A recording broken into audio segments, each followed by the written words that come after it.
Hi everyone, कैसे हैं आप लोग। तो आज का जो हमारा टॉपिक होगा that is income from other sources. Right, हमने 5 हेड्स ऑफ इनकम हम शुरू से देखते आ रहे हैं कि हमारे पास 5 हेड्स ऑफ इनकम होते हैं जिसमें हम इनकम टैक्स करते हैं। राइट, एक होता है हमारे पास सैलरी, एक होता है हमारे पास हाउस प्रॉपर्टी, एक होता है हमारे पास पीजीबीपी, देन कैपिटल गेन्स और फिर अब इनकम फ्रॉम अदर सोर्सेज। सब हेड्स के हमने अभी तक जितने भी हमने हेड्स देखे सब में हमने देखा कि इस टाइप की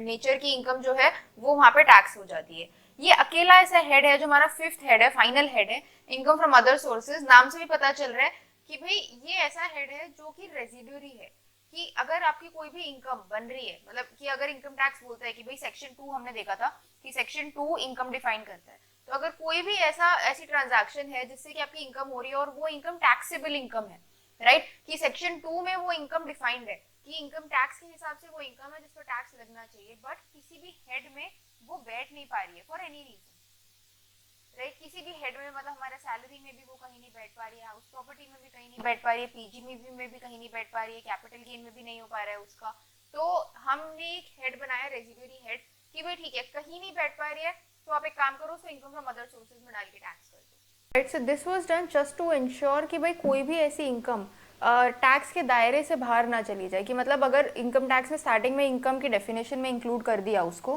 ठीक है, सेक्शन 2 के हिसाब से वो इनकम में इंक्लूडेड है, बट हमें कोई हेड नहीं मिल पा रहा है जिसमें वो टैक्स हो, तो एक रेजिडुअरी हेड बना दिया कि भाई ठीक है, कहीं और नहीं टैक्स हो पा रही है, आप इनकम फ्रॉम अदर सोर्सेज में आके उस पर हमें टैक्स दे दो। राइट, अब जैसे कि हम एग्जांपल लेते हैं, मान लो कि जैसे हमने सैलरी में देखा, सैलरी में हमारा था employer employ relation, employer employ relationship होना बहुत ज़रूरी है, ठीक है। बट अगर मान लो कि ऐसी कोई ट्रांजैक्शन है जिसमें कि मान लो टर्मिनेशन पे, जैसे एम्प्लॉयर की हमारी टर्मिनेशन हो गई, एम्प्लॉयमेंट की टर्मिनेशन हो गई है, बट उसके बाद हमें कोई अमाउंट मिल रहा है एम्प्लॉयर से, ठीक है, तो एम्प्लॉयर एम्प्लॉय रिलेशन नहीं है, वो सैलरी में नहीं फॉल कर रहा है। तो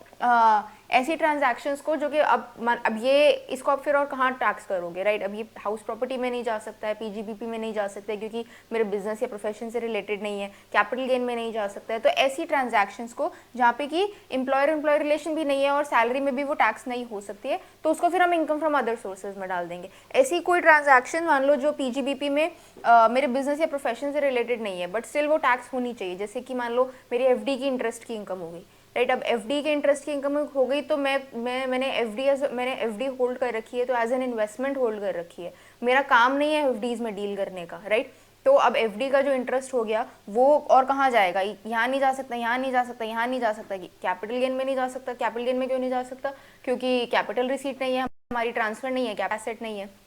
ये तो इंटरेस्ट आ रहा है ना एफडी से, एफडी ट्रांसफर थोड़ी हो रही है। तो अब ऐसी ट्रांजैक्शन जो कि किसी भी हेड में नहीं जा पा रही है, उनको हम इनकम फ्रॉम अदर सोर्सेज में बोल देते हैं कि भाई ये एक रेजिडुअरी हेड है जहां पे आपकी सारी टैक्सेबल इनकम आएंगी, राइट। टैक्सेबल इनकम मतलब कि सेक्शन 2 के हिसाब से वो इनकम है बट सेक्शन 10 के हिसाब से एग्जेम्प्ट नहीं है, राइट। हमने देखा था सेक्शन 10 में ऐसी इनकम्स होती हैं जो कि हमारी कॉम्प्यूटेशन का पार्ट ही नहीं बनती है ना। तो ऐसी इनकम जो कि सेक्शन 2 के हिसाब से जिसपे जो जो टैक्स के दायरे में तो आई बट सेक्शन 10 और सेक्शन 10 ने उनको एग्जेम्प्ट नहीं किया है, तो ऐसी ट्रांजैक्शंस जो है, ऐसी इनकम जो है और किसी हेड में भी नहीं जा पा रही है। मतलब हम कंफ्यूज हैं कि भाई सेक्शन 2 के हिसाब से भी इनकम है, 10 में एग्जेम्प्ट भी नहीं हो रही है, तो और किसी हेड में भी नहीं जा पा रही है, तो उसको फिर हम कहाँ डालें, तो उसको हम एक रेजिडुअरी सेक्शन बना देते हैं, सेक्शन 56, राइट। अब इसका एक बार फ्लो देखते हैं कि ये पूरे चैप्टर में हमें करना क्या क्या। बहुत छोटा सा चैप्टर है, बहुत सिंपल चैप्टर है। इसका जो चार्जिंग सेक्शन होगा दैट वुड बी सेक्शन 56, ठीक है। 56 में दो सेक्शंस रहेंगे, 56(1) और 56(2), जिसमें कि हम देखेंगे 56(1) हो गया हमारा जनरल और ये हो गया हमारा स्पेसिफिक। तो जनरल में क्या हुआ, सेक्शन 56(1) में जनरल में क्या हुआ, जनरल में बस लिख दिया कि भाई ये हमारा एक रेजिडुअरी सेक्शन है, अगर कोई भी ऐसी टैक्सेबल इनकम है जो कहीं और टैक्स नहीं हो पा रही है तो उसको जनरल में जाके आप सेक्शन 56 में आप टैक्स कर सकते हो, ठीक है। कुछ लिखने की जरूरत नहीं है, जेनेरिक क्लॉज बना दिया। फिर लिख दिया स्पेसिफिक क्लॉज कि भाई देखो वैसे तो सब कुछ इसमें टैक्स होना चाहिए बट कुछ कुछ ऐसी इनकम्स हैं जो कि हम लिख के बता रहे हैं कि भाई ये जैसे इसमें लिख दिया डिविडेंड, इंटरेस्ट इसमें लिख दिया, ठीक है, इसमें गिफ्ट्स के ऊपर जो टैक्स होता है वो लिख दिया। तो इसमें लिख के बता दिया कि भाई ये शायद ऑब्वियस ना हो किसी के लिए भी, राइट, कि ये वाली इनकम हम स्पेसिफिकली लिख के बता रहे हैं कि भाई ये तो इनकम फ्रॉम अदर सोर्सेज में आएंगी ही आएंगी, और इन सब की मतलब कुछ ना कुछ रीजंस है कि भाई जैसे अब डिविडेंड है, तो डिविडेंड को लिखने का रीज़न क्या था कि डिविडेंड आज से मतलब 2020 से पहले शेयर होल्डर्स के हाथ में टैक्स नहीं होता था। यहाँ पे क्या है, डिविडेंड जो है, अब डिविडेंड की हम अभी वैसे डिटेल में डिस्कशन करेंगे, बट डिविडेंड क्या है यहाँ पे लिखने का रीज़न क्या था कि डिविडेंड पहले पूरा का पूरा कंपनी टैक्स पे करती थी। कंपनी ने अगर मान लो किसी शेयर होल्डर को डिविडेंड दिया, तो डिविडेंड जो है वो आज की डेट में शेयर होल्डर के हाथ में टैक्स होता है। तो इन्होंने स्पेसिफिकली लिख के बताया कि भाई कोई कंफ्यूजन ना रहे, हर तरीके का dividend income from other sources में ही जाएगा और शेयर होल्डर के हाथ में ही टैक्स होगा। तो ये जरूरत थी लिखने की पहले, क्योंकि क्या होता था, कंपनी के हाथ में टैक्स होता था। कंपनी जब डिविडेंड पे करती थी तो यहाँ पे टीडीएस डिडक्ट करके डिविडेंड पे करती थी और शेयर होल्डर के हाथ में एग्जेम्प्ट होता था। बट अब क्या है, अब इन्होंने स्पेसिफिकली लिख के बताया कि भाई देखो अब ऐसा कुछ भी नहीं है, अब आपका सारा का सारा डिविडेंड जो है वो आपका इनकम फ्रॉम अदर सोर्सेज में टैक्स होगा। ऐसे ही लिख दिया इंटरेस्ट ऑन सिक्योरिटीज के बारे में भी लिख दिया कि भाई देखो कोई कंफ्यूजन नहीं रहनी चाहिए, कोई भी ऐसी इनकम जो कि स्पेसिफिकली लिख के बता दी कि भाई ये तो इनकम फ्रॉम अदर सोर्सेज में आएगा ही आएगा, तो उसको इनकम फ्रॉम अदर सोर्सेज में ही टैक्स करना है हमें। ठीक है, ये भी हम डिटेल में डिस्कशन करेंगे। फिर हमने देख लिया इस पूरे चैप्टर में हमें क्या क्या पढ़ना है। एक हो गया हमारा चार्जिंग सेक्शन 56 जो कि हमारा मेन है। फिर उसके बाद हम देखेंगे सेक्शन 57 जिसमें हम देखेंगे कि हमारा क्या क्या इसमें डिडक्शंस अलाउड है। राइट, अब इनकम है तो इनकम में कुछ डिडक्शंस भी अलाउड होंगी कि भाई इंटरेस्ट इनकम है, उसको कमाने के लिए अगर मैंने कोई इंटरेस्ट के खर्चे करे हैं तो वो वाले भी डिडक्शंस जो है, उसकी कितनी डिडक्शंस हमें मिलनी चाहिए, उस इनकम को कमाने के लिए मैंने कितनी मेहनत करी है, वो वाले डिडक्शंस कि कौन कौन से अलाउड हैं, कौन कौन सी नहीं अलाउड हैं। तो ये सेक्शन 57 जो है वो डिस्कस करता है कि अलाउेबल डिडक्शंस, कि कौन कौन सी डिडक्शंस है जो मुझे अलाउड हैं। सेक्शन 58 फिर एक आ जाएगा, वो ये बात करेगा कि ऐसी डिडक्शंस जो कि अलाउड नहीं है, नॉन अलाउबल डिडक्शंस।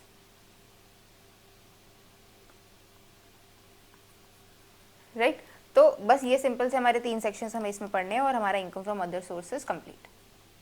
राइट, तो एज आई टोल्ड यू बहुत सिंपल सा चैप्टर है, छोटा सा चैप्टर है। अब स्टार्ट करते हैं इस चैप्टर को। सबसे पहले हम देखते हैं इंट्रोडक्शन।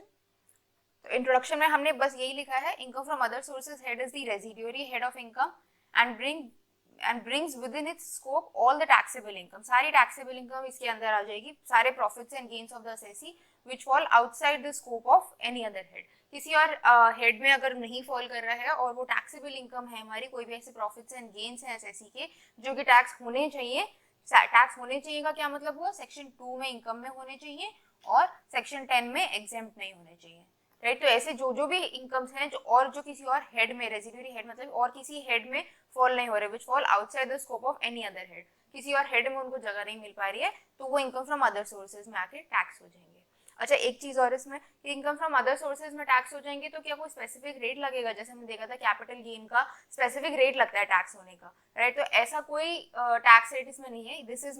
Is only slabs. जैसे नॉर्मल इनकम हमारी पीजीबीपी की सैलरी की हमारी टैक्स होती है, वैसे ही बिल्कुल ये स्लैब्स के हिसाब से टैक्स होगा। और दिस इज मतलब ये एक तरीके से बोला ये जा रहा है कि ये आपकी नॉर्मल इनकम है। राइट, इसमें कोई एक्स्ट्रा बेनिफिट या एक्स्ट्रा कुछ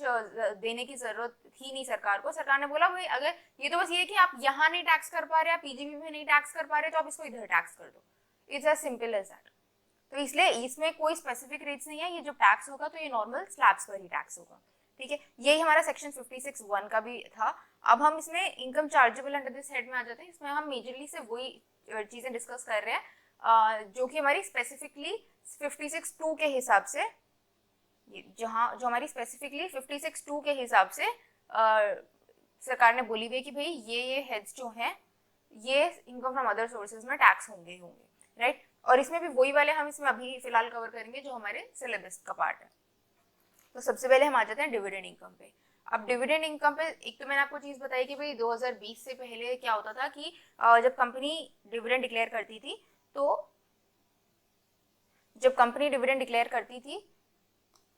तो कंपनी यहाँ पे टीडीएस डिडक्ट करके शेयर होल्डर को डिविडेंड पे करती थी। ठीक है, तो क्या होता था, जो सारा टैक्स लगता था वो कंपनी को देना होता था, शेयर होल्डर के हाथ में सेक्शन 10 में एग्जेम्प्ट होता था डिविडेंड। बट अब इन्होंने क्या करा कि नहीं, इन्होंने बोला कि भाई देखो यहाँ पे तो एक फ्लैट रेट का एक हम रेट ले लेते हैं डिविडेंड के ऊपर। बट अब शेयर होल्डर्स तो हर तरीके के हो सकते हैं, कुछ सैलरीड मिडिल क्लास हो सकते हैं, कुछ बहुत HNIs हो सकते हैं। तो हर एक की इनकम पे आप सेम रेट पे टैक्स हमें लेना नहीं लेना चाहिए ideally, right? This is not right. जिसके हिसाब जिसकी जैसी इनकम है, मान लो कोई ऐसा बंदा है जिसकी सिर्फ डिविडेंड की इनकम आ रही है, तो आइडियली वो तो फिर उसको तो टैक्स देना ही नहीं चाहिए। वो अगर अपने हाथ में, अगर अपने उसके हाथ में टैक्स लग रहा होता तो आइडियली स्लैब के बेसिस पे उस पर टैक्स ही नहीं लगता, राइट? तो इसलिए इन्होंने क्या किया कि फिर 2020 में एक अमेंडमेंट लाई गई कि भाई देखो, यहाँ से हटाओ और शेयर होल्डर्स के हाथ में टीडीएस लगाओ। शेयर होल्डर्स के हाथ में टीडीएस लगेगा तो उसका क्या होगा, इसका क्या फायदा होगा कि भाई जिसके हाथ में जिसकी जैसी इनकम है उसका वैसा टैक्स बनेगा, राइट? तो अब क्या है, अब हमने सेक्शन ये इनकम फ्रॉम अदर सोर्सेज में सेक्शन 56(2) में स्पेसिफिकली लिख के बता दिया कि भाई डिविडेंड की जो भी इनकम होगी वो सारी की सारी शेयर होल्डर के हाथ में टैक्स होगी। अब कैसी डिविडेंड की इनकम हो सकती है, डिविडेंड किस किस तरीके के हो सकते हैं? डिविडेंड हो सकते हैं हमारे फाइनल डिविडेंड आता है हमारे पास एक, राइट? एक आता है हमारा इंटरिम डिविडेंड आता है हमारा, राइट? अब एक यहाँ पे इन्होंने लिख के बता दिया कि भाई एक, ये तो डिविडेंड्स आपको पता है, ये तो आपने कंपनीज एक्ट में भी पढ़ा है, प्रैक्टिकल लाइफ में भी देखा है कि भाई कुछ फाइनल डिविडेंड आता है आपके पास, कुछ इंटरिम डिविडेंड आता है आपके पास। एक इन्होंने स्पेसिफिकली लिख के बताया कि भाई देखो, एक तरीके का डिविडेंड होता है डीम्ड डिविडेंड, जो कि डिविडेंड है नहीं, पर हम मान लेते हैं ये डिविडेंड है और अकॉर्डिंगली डिविडेंड की तरह इस पर टैक्स लगाएंगे, ठीक है? तो सबसे पहले हम देखते हैं कि फाइनल डिविडेंड पे कैसे टैक्स लगता है। फाइनल डिविडेंड पे कैसे टैक्स लगेगा? फाइनल डिविडेंड, अब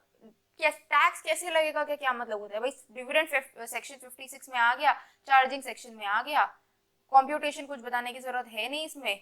क्योंकि कोई स्पेसिफिक रेट्स की बात हो नहीं रही है इसमें, बस सेक्शन 56 में आ गया। अब इसमें डिविडेंड जो आया उस पर आप टैक्स लगा दो, उसमें क्या दिक्कत है? तो आप बोलेंगे कि टैक्स लगा दो, वो तो बहुत अच्छी बात है, बट कब टैक्स लगा दो? डिविडेंड एक होता है ये डिविडेंड डिक्लेयर किया कंपनी ने, एक होता है डिविडेंड डिस्ट्रीब्यूट किया कंपनी ने, एक होता है डिविडेंड एक्चुअल में पे हुआ। तो कब, व्हेन, दिस व्हेन का आंसर जो होगा ना वो सेक्शन 8 देता है। सेक्शन 8 जो है वो डिस्कस करता है कि कब इस डिविडेंड पे टैक्स लगेगा। तो फाइनल डिविडेंड हमने देखा कि जब एजीएम में अप्रूव हो गया, बेसिकली तभी हमारा एक राइट क्रिएट हो जाता है उस डिविडेंड के ऊपर। अब मान लो कि जैसे मान लो 26 मार्च 2025 को डिविडेंड डिक्लेयर हुआ, ठीक है, एजीएम में अप्रूव हो गया, तो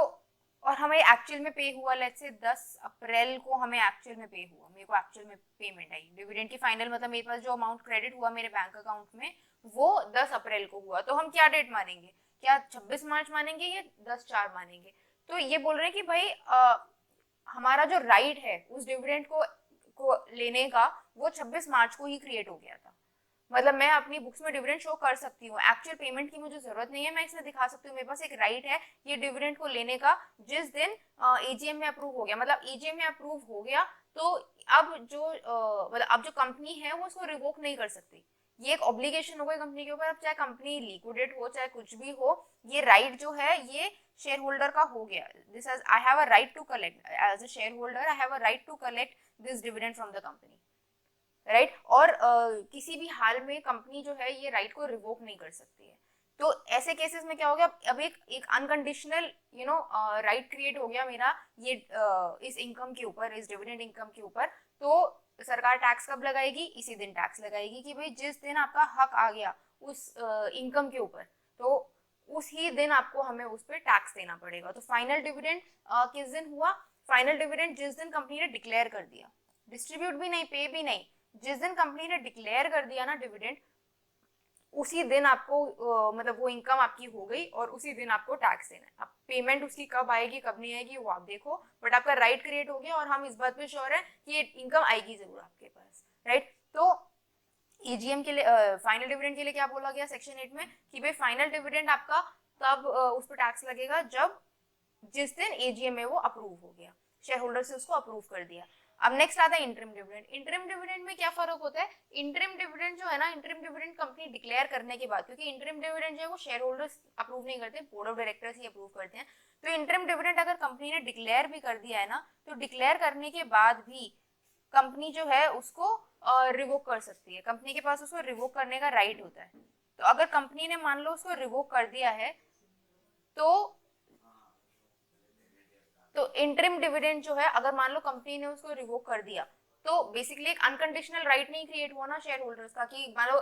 कंपनी ने डिविडेंड डिक्लेयर किया, कंपनी ने इंटरिम डिविडेंड डिक्लेयर किया और कोई बिल्कुल ही अनफोर्सीन सर्कमस्टांस आ गया, बिल्कुल ही कोई वॉर जैसी सिचुएशन हो गई या कुछ भी हो गया, या कंपनी का कोई बहुत ही अनफोर्सीन सिचुएशन क्रिएट हो गई कंपनी के अपने इंटरनली, कि कंपनी को लिक्विडेट करने की बात आ गई, या इस तरीके से कुछ भी हो गया, तो ऐसे अनफोर्सीन सर्कमस्टांसेस में बोर्ड ऑफ डायरेक्टर्स के पास ये राइट भी होता है कि भाई ये जो इंटरिम डिविडेंड हमने डिक्लेयर किया था ना, इसको हम रिवोक कर रहे हैं,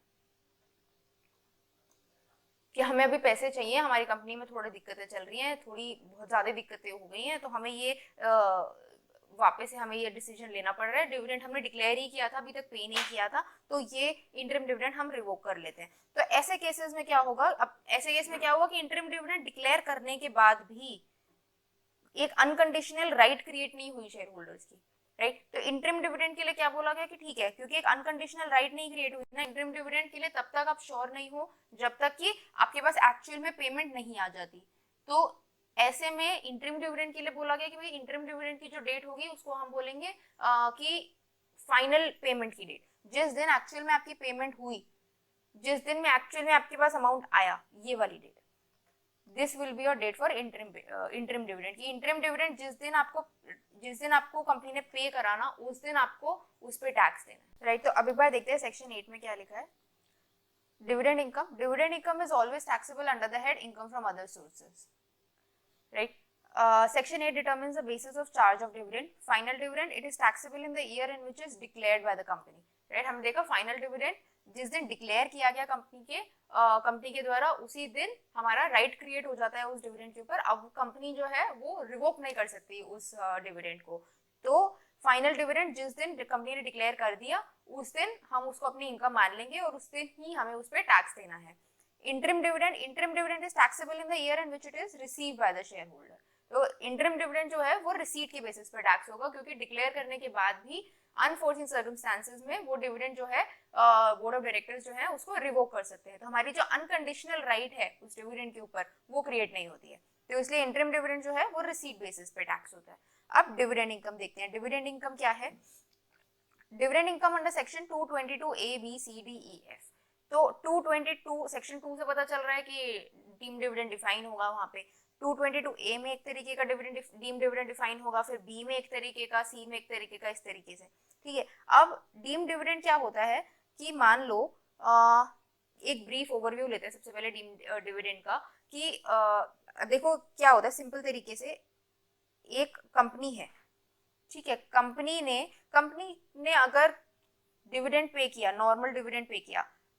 या इस तरीके से समझते हैं और इसको बेसिक लेवल पे लेके जाते हैं कि मान लो एक कंपनी है, कंपनी नॉर्मली काम कैसे करती है, कंपनी ने अपना कुछ प्रॉफिट्स कमाया,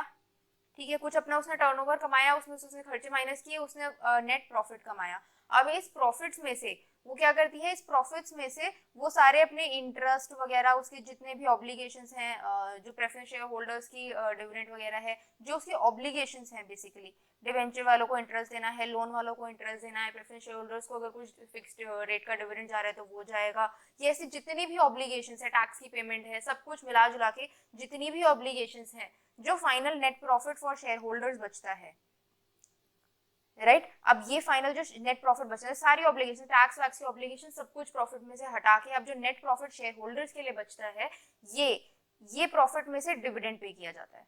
शेयर होल्डर्स क्या बोलते हैं कि भाई ये सारा का सारा जो प्रॉफिट बचा है, अब हमारी ये जो सरप्लस बचा है अब आपका प्रॉफिट में से, ये शेयर होल्डर्स इसमें से कुछ अमाउंट जो है वो बोलते हैं भाई इतना तो कंपनी जो है वो इन्वेस्ट कर लेती है, और बाकी कुछ जो है वो डिविडेंड की तरह शेयर होल्डर्स को दे दिया जाता है, राइट अब शेयर होल्डर्स, कई बार कंपनी और शेयर होल्डर्स क्या करते हैं कि भाई देखो अगर ये आप डिविडेंड हमें पे करोगे तो वो डिविडेंड जो है वो इनकम फ्रॉम अदर सोर्सेज की तरह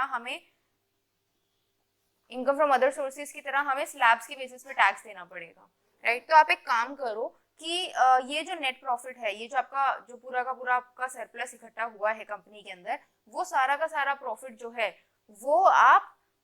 अभी रख लो अपने पास और हमें किसी और तरीके से पे कर दो, राइट किसी और तरीके से क्या हुआ कि मान लो कैश डिस्ट्रीब्यूट कर दिया, ये कोई एसेट्स डिस्ट्रीब्यूट कर दिया, मान लो क्या किया इस कंपनी ने, इस कंपनी के पास ये प्रॉफिट बचा था, ये सारा सरप्लस बचा था, ये सारा जो सरप्लस होता है, ये जो सारा नेट प्रॉफिट होता है या ये जो सारा सरप्लस होता है, ये सारा, इसको हम क्या बोलते हैं, इसको हम जनरली इसको जनरल रिजर्व्स की कैटेगरी में डालते हैं, general reserves, accumulated profit, right. ये बैलेंस शीट में, किसी भी कंपनी की बैलेंस शीट में यहाँ एसेट्स आ गया, शेयर कैपिटल आ जाता है, और यहाँ पे reserves and surplus. Reserves and surplus में जो जनरल रिजर्व्स होते हैं उसमें मेजरली सारा हमारा कमाया हुआ प्रॉफिट्स होता है, राइट, जो हमारा हम हर साल नेट प्रॉफिट की तरह कमा रहे हैं, तो वो सारा का सारा प्रॉफिट जो है वो जनरल रिजर्व्स में जाता है। ये सारा का सारा जो प्रोपोर्शन होता है ये शेयर होल्डर्स का, शेयर होल्डर्स की वैल्यू होती है एक तरीके से, राइट। अब हम डीम्ड डिविडेंड पर आ जाते हैं। डीम्ड डिविडेंड जो है हमने देखा section 222 a b c d e f, सारे क्लॉजेस कवर करेंगे और सारे बहुत सिंपल से क्लॉजेस हैं। अब सबसे पहले deemed dividend section 222 A, any distribution of assets. तो हमने सिंपल सा जो हमने केस देखा था कि भाई अगर किसी भी कंपनी के पास एक्यूमुलेटेड प्रॉफिट्स हैं,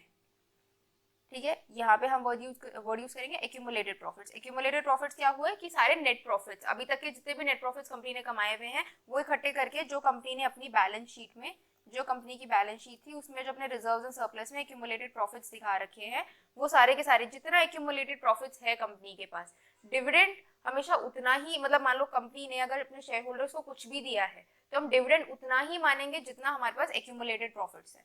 राइट। और इसका सिंपल सा लॉजिक यही है कि भाई एक्यूमुलेटेड प्रॉफिट्स ही शेयर होल्डर्स का हक था, यही वो अमाउंट है जो कि डिविडेंड की तरह जाना चाहिए था और नहीं गया। डिविडेंड की तरह जाना चाहिए था बट किसी और तरीके से गया। तो जिस भी तरीके से आप भेजो, जितना आपका एक्यूमुलेटेड प्रॉफिट है उतना हम डीम्ड डिविडेंड मान लेंगे, राइट। तो अब सबसे पहला पॉइंट इसमें आता है distribution of asset. Distribution of assets में क्या हुआ कि भाई किसी भी तरीके से कंपनी ने अगर या तो कैश डिस्ट्रीब्यूट कर दिया अपने शेयर होल्डर्स को, या उस कैश की कोई एसेट खरीद ली और वो एसेट डिस्ट्रीब्यूट कर दी शेयर होल्डर्स को, ठीक है, तो वो जितना भी अमाउंट डिस्ट्रीब्यूट हुआ है वो सारा का सारा, to the extent the company possesses accumulated profits, वो सारा का सारा डीम्ड डिविडेंड मान लिया जाएगा। इसको एग्जांपल की तरह कैसे समझेंगे कि भाई मान लो कंपनी के पास एक्यूमुलेटेड प्रॉफिट्स थे, एक्यूमुलेटेड प्रॉफिट्स थे 1000 रुपए के, ठीक है, और कंपनी ने डिस्ट्रीब्यूट किया, कंपनी ने डिस्ट्रीब्यूट कर दिया, लेट्स से कंपनी ने 1200 का जो 1200 रुपीज जो है वो कंपनी ने डिस्ट्रीब्यूट कर दिए शेयर होल्डर्स को, ठीक है। तो कितना हम इसमें डिविडेंड मान लेंगे, जो इसका डीम्ड डिविडेंड पोर्शन होगा, डीम्ड डिविडेंड वुड बी 1000 रुपए ओनली। ये जो 200 रुपए एक्स्ट्रा डिस्ट्रीब्यूट हुए ये डिविडेंड नहीं है, ये कैपिटल रिसीट्स है उनके हाथ में, इसको हम कुछ नहीं कर सकते। ये अगर कंपनी बता रही है कि भाई हाँ ये किस तरीके से बांटे हैं तो जिस नेचर का होगा उस हिसाब से टैक्स लग जाएगा, बट ये डिविडेंड का नेचर नहीं ले सकता क्योंकि डिविडेंड का मैक्सिमम, जो डीम्ड डिविडेंड का जो मैक्सिमम अमाउंट है वो सिर्फ एक्यूमुलेटेड प्रॉफिट्स ही हो सकता है, राइट। अभी एक और इसका केस देख लेते हैं जस्ट टू इंश्योर कि हमें समझ आ गया, क्योंकि ये दिस पॉइंट की to the extent the company possesses accumulated profits, ये वाला जो पोर्शन है ये सारे 222 के क्लॉजेस में एप्लीकेबल है, राइट। और कुछ होना हो ये जरूर होगा कि भाई कि जितना अमाउंट डिस्ट्रीब्यूट हुआ तो सारा का सारा डिविडेंड नहीं मान लेंगे, सबसे पहले ये देखेंगे कि भाई जो डिस्ट्रीब्यूट हुआ उसमें एक्यूमुलेटेड प्रॉफिट्स कितना था, क्योंकि एक्यूमुलेटेड प्रॉफिट्स का ही वो पार्ट है जो कि हमें डिविडेंड की तरह जाना चाहिए था। तो अब अगर मान लो एक केस 2 हमने देखा कि भाई मेरे पास एक्यूमुलेटेड प्रॉफिट्स थे 1000 रुपए के, ठीक है, और मैंने डिस्ट्रीब्यूट किया है अमाउंट लेट्स से 800 रुपए, तो मेरा डीम्ड डिविडेंड कितना होगा 200 रुपए, राइट। तो हम सिंपल सी बात है 200 क्यों 800 रुपए सॉरी, तो डीम्ड डिविडेंड कितना होगा 800 रुपए की, जितना डिस्ट्रीब्यूट हुआ है वो सारा का सारा हमने एक्यूमुलेटेड प्रॉफिट्स में से ही डिस्ट्रीब्यूट किया है, ये सारा का सारा तो भाई डिविडेंड की नेचर का ही था। आइडियली कंपनी को डिविडेंड डिक्लेयर करना चाहिए था शेयर होल्डर्स को, बट नहीं किया, तो ठीक है हम उसको डिविडेंड मान लेंगे, नहीं किया मान लेंगे, ठीक है। अब अगर मान लो कंपनी ने कैश डिस्ट्रीब्यूट नहीं किया, कंपनी ने कोई रियल एस्टेट की प्रॉपर्टी, कोई किसी भी तरीके की प्रॉपर्टी, कोई पर्सनल नेचर की प्रॉपर्टी, किसी भी तरीके की कोई प्रॉपर्टी डिस्ट्रीब्यूट कर दी, तो उसके लिए क्या होगा कि मान लो लैंड ले ली, चलो कोई रियल एस्टेट की प्रॉपर्टी ले ली, कंपनी ने कोई लैंड ली, ये एक्यूमुलेटेड प्रॉफिट्स के सारा पैसा कंपनी के पास पड़ा था, कंपनी ने क्या किया इस प्रॉफिट्स को यूज किया और इसके बदले एक लैंड ले ली, और वो लैंड जो है 2 साल बाद शेयर होल्डर्स को डिस्ट्रीब्यूट कर दी। तो अब सरकार क्या बोलेगी कि भाई केस 3 लेते हैं कि भाई अगर आपने इस तरीके का कोई काम किया कि आप कि भाई पैसे जो हैं वो सीधे सीधे इस तरीके से कैलकुलेशन में आ रहे थे तो आपने एसेट्स डिस्ट्रीब्यूट कर दिए, तो उन एसेट्स की फेयर वैल्यू ले लो कि अगर मान लो एक्यूमुलेटेड प्रॉफिट्स थे 1000 रुपए के, ठीक है, और जो एसेट्स डिस्ट्रीब्यूट हुए, जो एसेट्स डिस्ट्रीब्यूट हुए शेयर होल्डर्स को, वो उसकी fair market value on the date of distribution हम आज के डेट में देखेंगे ना, हम ये नहीं देखेंगे कि ये कब खरीदी थी या क्या था, हाँ उसका कोई लेना देना नहीं। हमें देखेंगे कि भाई आज की डेट में जो एसेट्स डिस्ट्रीब्यूट हुए शेयर होल्डर्स को, to the extent the company possesses accumulated profits, वो हम मान लेंगे कि भाई ये डीम डिविडेंड है। तो अगर मान लो कोई एसेट्स कंपनी के पास पुराने भी पड़े थे, मान लो कंपनी के पास कोई पुरानी लैंड पड़ी थी और कंपनी ने बोला कि काम करते हैं, ये जो भी कैश आया हुआ है ये तो रख लेते हैं, जो लैंड पड़ी है पुरानी वो शेयर होल्डर्स को डिस्ट्रीब्यूट कर देते हैं, ठीक है। तो ये भी क्या हुआ, एक तरीके से कंपनी ने वो जो कैश पहले का जो कैश अभी आया हुआ था नेट प्रॉफिट्स का, एक तरीके से कंपनी ने वो ही डिस्ट्रीब्यूट किया है, हम ये मान लेंगे कि डिविडेंड से बच रही है कंपनी। तो क्या हुआ कि लेट्स से अगर एसेट, अगर ये लैंड डिस्ट्रीब्यूट हुई है और इसकी फेयर मार्केट वैल्यू आज की डेट में लेंगे, तो लेट्स से इसकी वैल्यू थी 1200 रुपए, ठीक है, कि भाई 1200 की लैंड है वो शेयर होल्डर्स में डिस्ट्रीब्यूट हो गई। मान लो दो ही शेयर होल्डर्स थे, मान लो कोई प्राइवेट लिमिटेड कंपनी थी, दो ही शेयर होल्डर्स थे और ये लैंड दोनों को दे दी, ज्वाइंट होल्डर्स बना दिया। तो अब इसमें डीम्ड डिविडेंड कितना मान लिया जाएगा,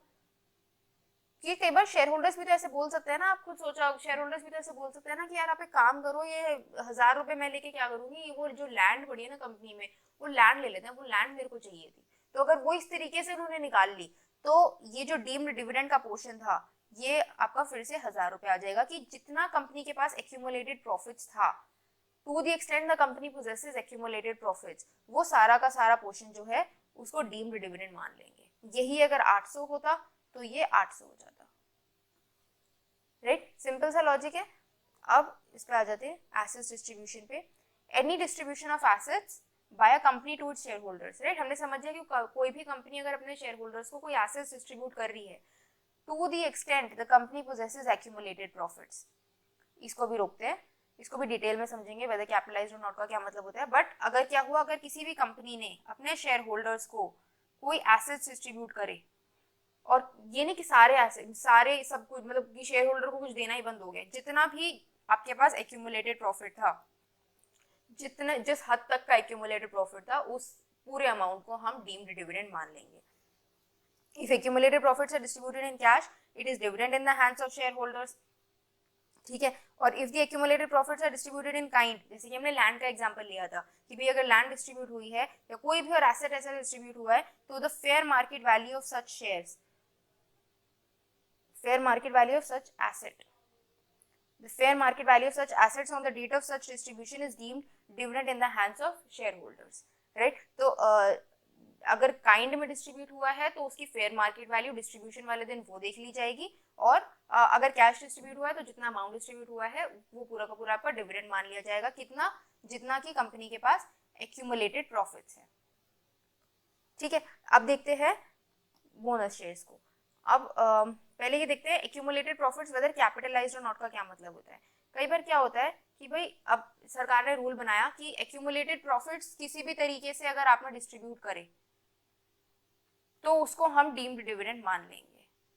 राइट। तो कंपनी ने क्या करना शुरू किया कि भाई ये एक्यूमुलेटेड प्रॉफिट्स जो है ये काम करते हैं, हमारी बैलेंस शीट कैसे दिख रही थी, शेयर कैपिटल दिख रहा था और ये रिजर्व एंड सरप्लस दिख रहे थे, इसमें था एक्यूमुलेटेड प्रॉफिट, है ना। तो कंपनी ने क्या किया, एक्यूमुलेटेड प्रॉफिट्स की बात हो रही है ना, तो एक काम करो कि ये एक्यूमुलेटेड प्रॉफिट शेयर कैपिटल में डाल देते हैं। क्या तरीका है डालने का, सबसे सिंपल तरीका, सबसे इजी तरीका है कि बोनस शेयर्स इशू कर देते हैं। बोनस शेयर्स आपको पता है, अगर अभी भी हम बोनस शेयर्स इशू करते हैं तो उसमें कोई कैश तो आता नहीं है कंपनी के पास। कंपनी क्या करती है, जब बोनस शेयर्स इशू करते हैं तो बोनस शेयर्स की एंट्री क्या होती है, बोनस शेयर्स की एंट्री सिंपल ये होती है, general reserve account debit to equity share capital, right. मतलब मान लो कंपनी ने 1:1 के रेशो में बोनस शेयर्स इशू करे हैं, तो शेयर होल्डर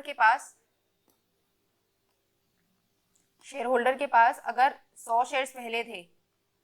100 शेयर्स और आ जाते हैं,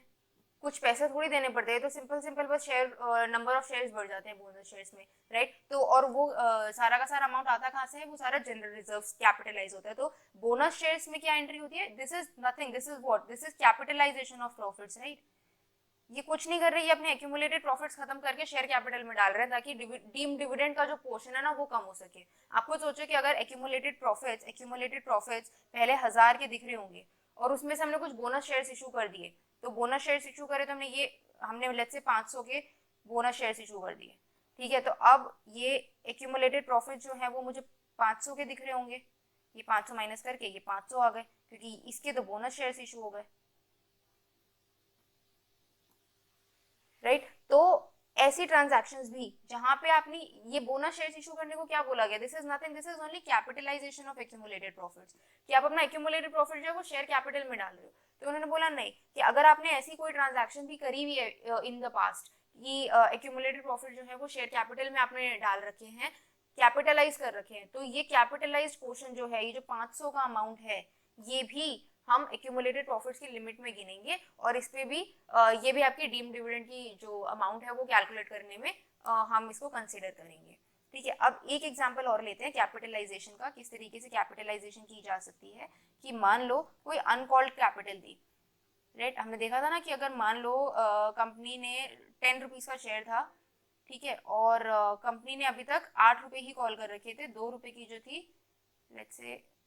2 रुपए की जो थी वो अनकॉल्ड कैपिटल थी।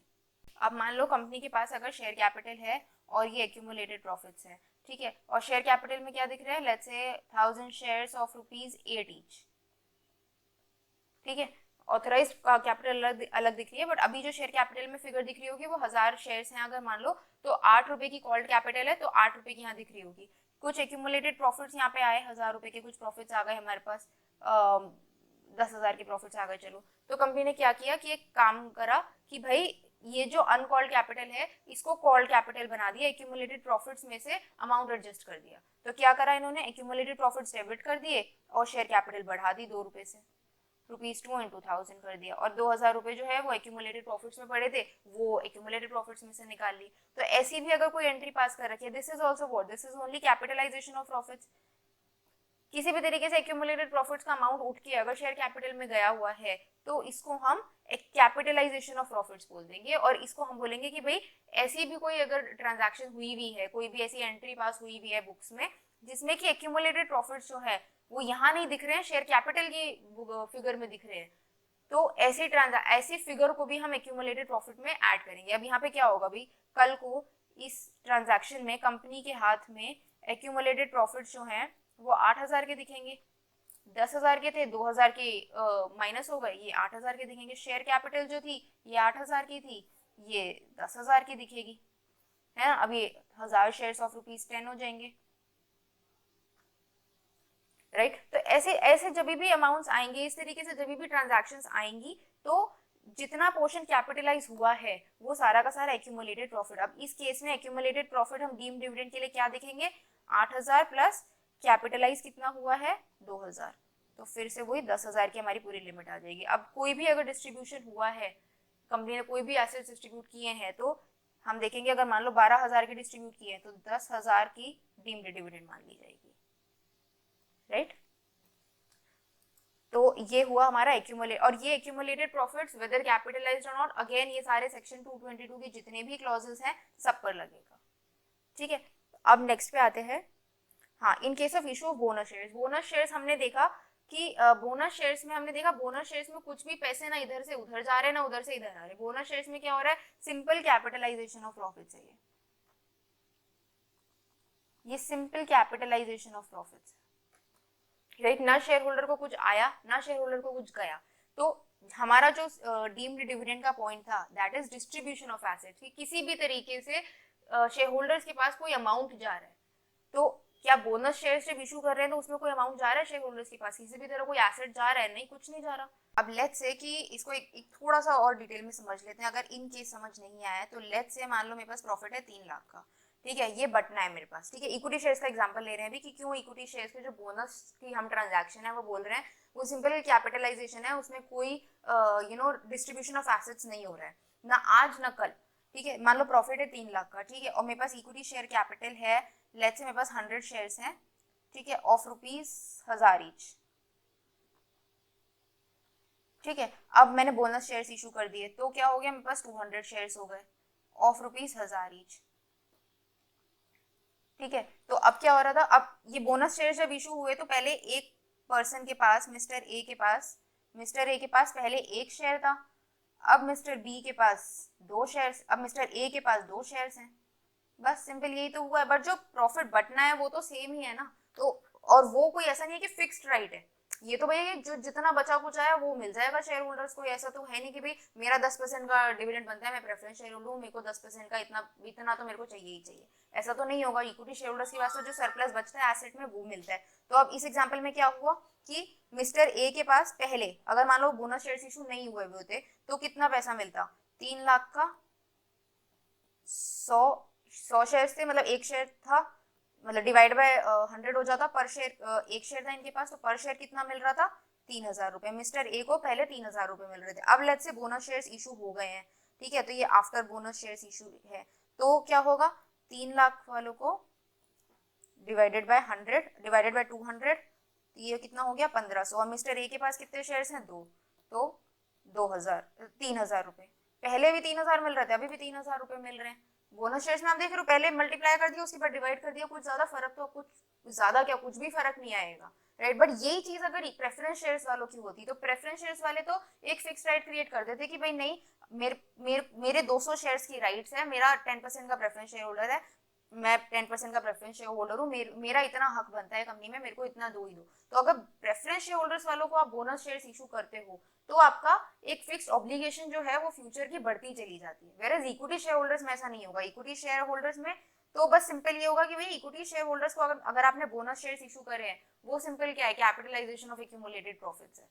उसको एक्यूमुलेटेड प्रॉफिट कैलकुलेट करते हुए उस फिगर को आपको ऐड कर लेना है अपने एक्यूमुलेटेड प्रॉफिट्स में, कि अगर कोई भी बोनस शेयर्स इशूड आपको दिख रहे हैं किसी भी क्वेश्चन में, तो क्या होगा, एक्यूमुलेटेड प्रॉफिट जो बुक में देख रहे हैं वो, और कोई भी बोनस शेयर इशू हुए हैं तो उसको भी एक्यूमुलेटेड प्रॉफिट्स में ऐड कर लेंगे। बट अगर क्वेश्चन में लिखा है कि ड्यूरिंग द ईयर कोई बोनस शेयर्स इशू किए गए हैं, राइट, तो वो कोई डिस्ट्रीब्यूशन ऑफ एसेट नहीं है, दैट इज जस्ट कैपिटलाइजेशन। कुछ डिस्ट्रीब्यूशन नहीं हुआ है इसमें, कुछ नहीं हुआ है, ये बस 100 शेयर्स थे, 200 शेयर्स है, एक डिपॉजिट सर्टिफिकेट दे दिया गया होगा 2 रुपए का कि हाँ ये सर्टिफिकेट है, ये एक कागज का टुकड़ा एक और ले लो, बस, और कुछ नहीं है। This is just pure capitalization of profits, there is no distribution of assets and hence कभी भी अगर bonus shares to equity shares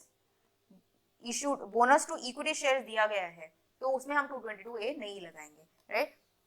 तो यही हो गया, हमें एक्यूमुलेटेड प्रॉफिट्स वेदर कैपिटलाइज्ड और नॉट का मतलब समझ आ गया। Then in case of issue of bonus shares issue to the equity share holders,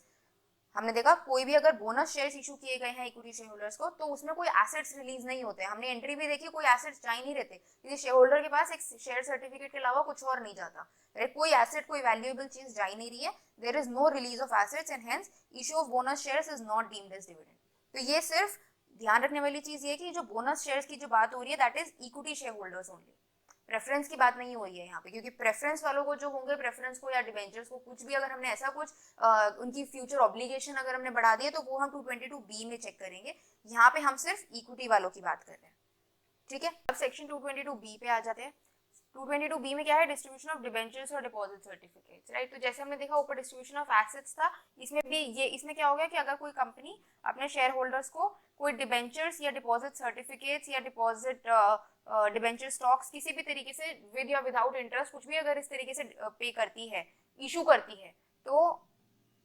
एक पॉइंट ये बोला जा सकता था, देखो वैसे तो ये भी एक एसेट ही है, राइट, वैसे तो ये भी एक एसेट ही है, बट इसमें ये बोला जा सकता है कि भाई आज के डेट में कंपनी ने शेयर होल्डर्स को डिबेंचर्स इशू करे तो कोई एसेट थोड़ी दिया, ये तो आज के डेट में कोई पैसे तो नहीं गए। डिबेंचर्स अगर मान लो 10 ईयर पीरियड का है तो ऑब्लिगेशन जो है वो 10 साल के बाद आएगी, राइट। तो क्या बोलते हैं कि भाई अगर आपने इस तरीके से कोई ट्रांजैक्शन करी है कि भाई डिबेंचर्स या डिबेंचर स्टॉक्स को इशू करे हैं शेयर होल्डर को, तो आपने आज पैसे नहीं दिए बट एक ऑब्लिगेशन तो क्रिएट कर ली ना, एक फ्यूचर ऑब्लिगेशन तो क्रिएट कर ली, राइट। चाहे आज के डेट में इसको आप एसेट मानो चाहे ना मानो, एक तरीके से एसएससी ये बोल सकता था कि भाई आप मेरे को कोई एसेट तो दे नहीं रहे, डिबेंचर दे रहे हो, एक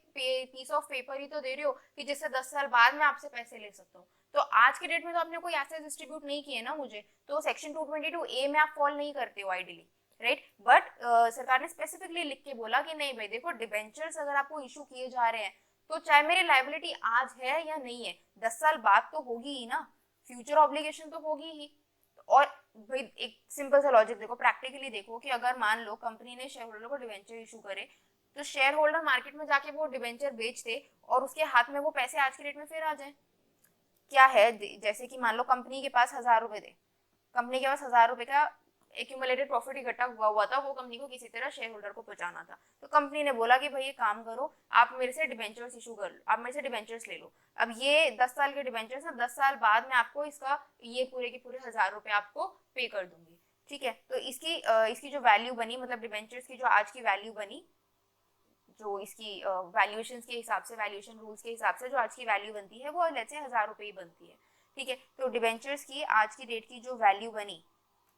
लेट्स से वो 1000 रुपए ही बनती है, बिल्कुल ठीक है। और हमारे पास एक्यूमुलेटेड प्रॉफिट भी 1000 रुपए ही है। तो कंपनी का आज की डेट में ये 1000 रुपए तो नहीं पे कर रही ना शेयर होल्डर्स को, आज की डेट में बस उसने डिबेंचर्स इशू कर दिए कि 10 साल बाद इसकी जो फ्यूचर वैल्यू होगी, जो वैल्यूएशन के हिसाब से वैल्यू निकाली होगी, 10 साल बाद में आपको उतना अमाउंट पे कर दूंगी, ठीक है। तो आज की डेट में एक फ्यूचर ऑब्लिगेशन तो कंपनी ने अपने सर पे ले ली ना कि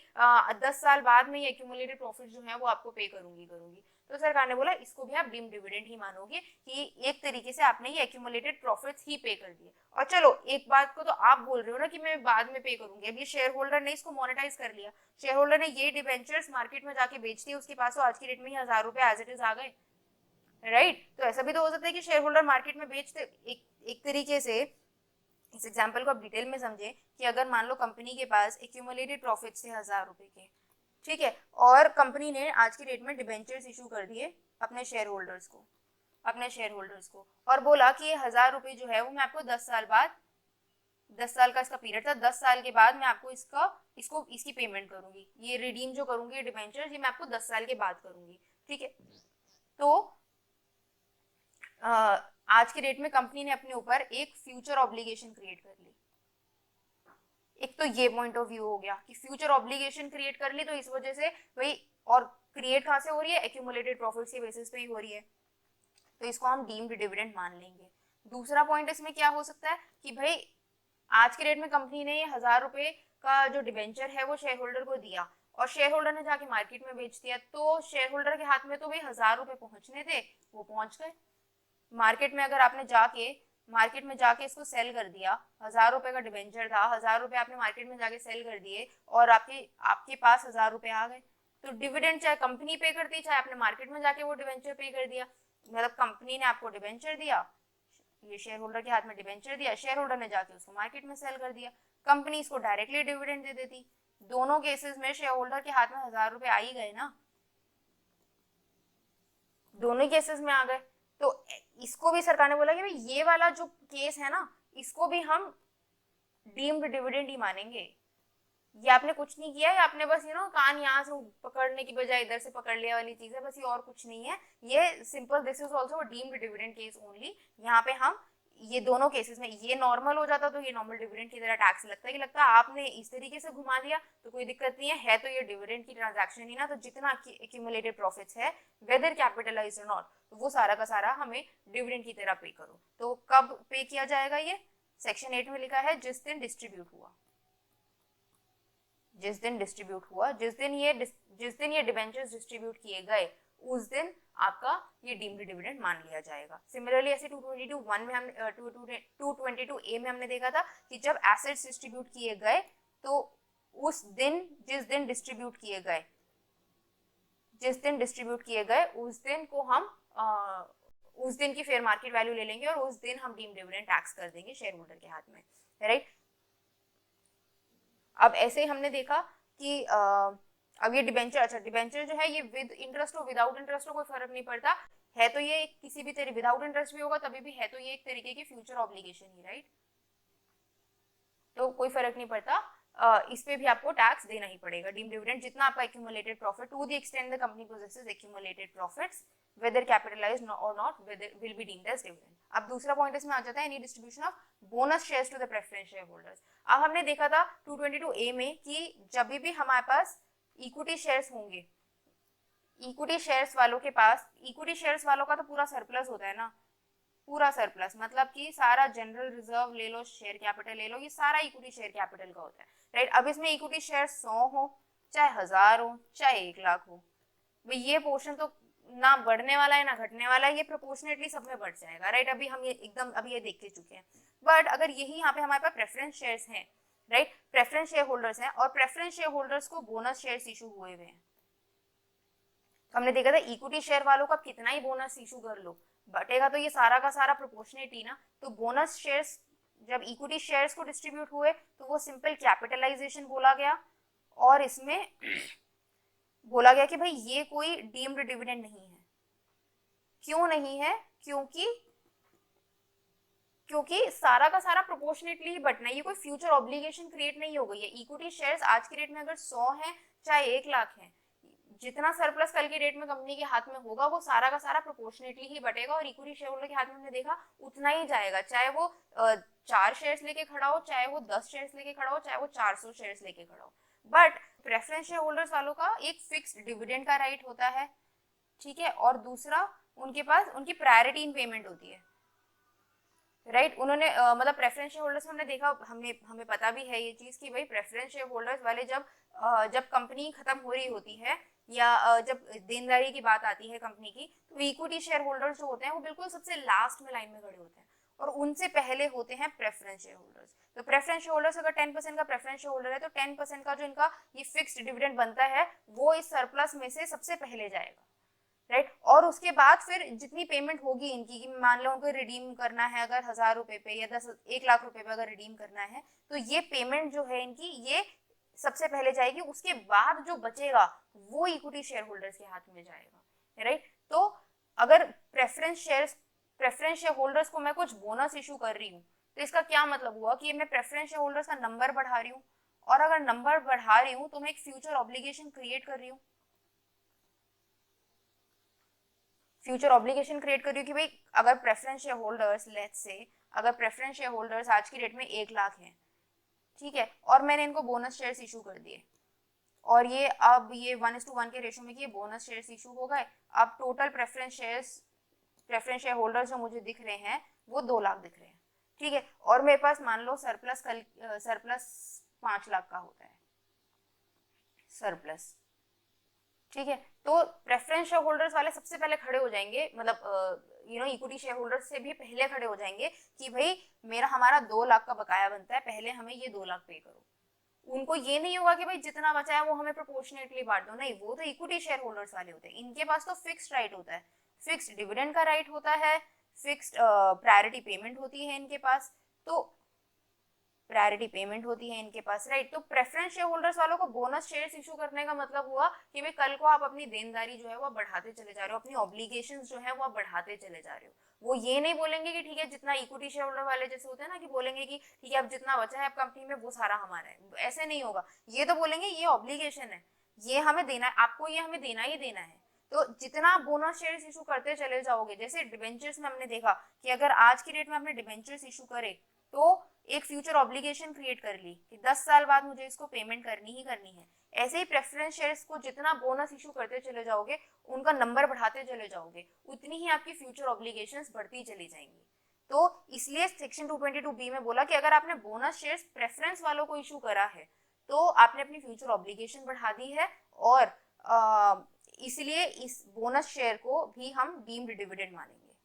राइट। तो अब ये बोनस शेयर्स अगर आपने इक्विटी वालों को इशू किए होते तो बात कुछ और होती, तो वो सिंपल कैपिटलाइजेशन ऑफ प्रॉफिट था, उसमें कोई पैसों का लेन देन की बात नहीं हो रही थी, ठीक है। तो बोनस शेयर्स याद रखना है, जब भी बोनस शेयर्स हमारे इक्विटी वालों को इशू होंगे तो उसमें वो सिर्फ एक सिंपल कैपिटलाइजेशन है।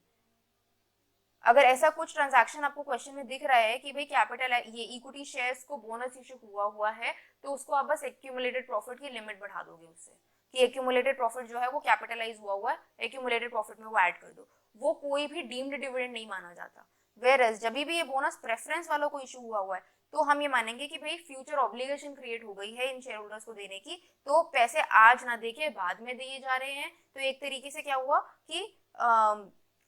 ये एक तरीके से डीम्ड डिविडेंड हो गया। आज पैसे नहीं गए तो कोई बात नहीं, बाद में जाएंगे, पर जाएंगे तो सही, और जाएंगे कहाँ से? एक्यूमुलेटेड प्रॉफिट्स में से। तो जितना भी एक्यूमुलेटेड प्रॉफिट कंपनी के पास पड़ा है वो सारा का सारा डीम्ड डिविडेंड मान लिया जाएगा। अब एक चीज और, इसमें ना कई बार एक कंफ्यूजन आ जाती है, वैसे बहुत बेसिक पॉइंट है बट कंफ्यूजन आ जाती है कि क्या है कि एक डिविडेंड जो है वो हमेशा शेयर होल्डर्स को ही दिया जाएगा, डिवेंचर होल्डर्स की बात नहीं आएगी इसमें, राइट।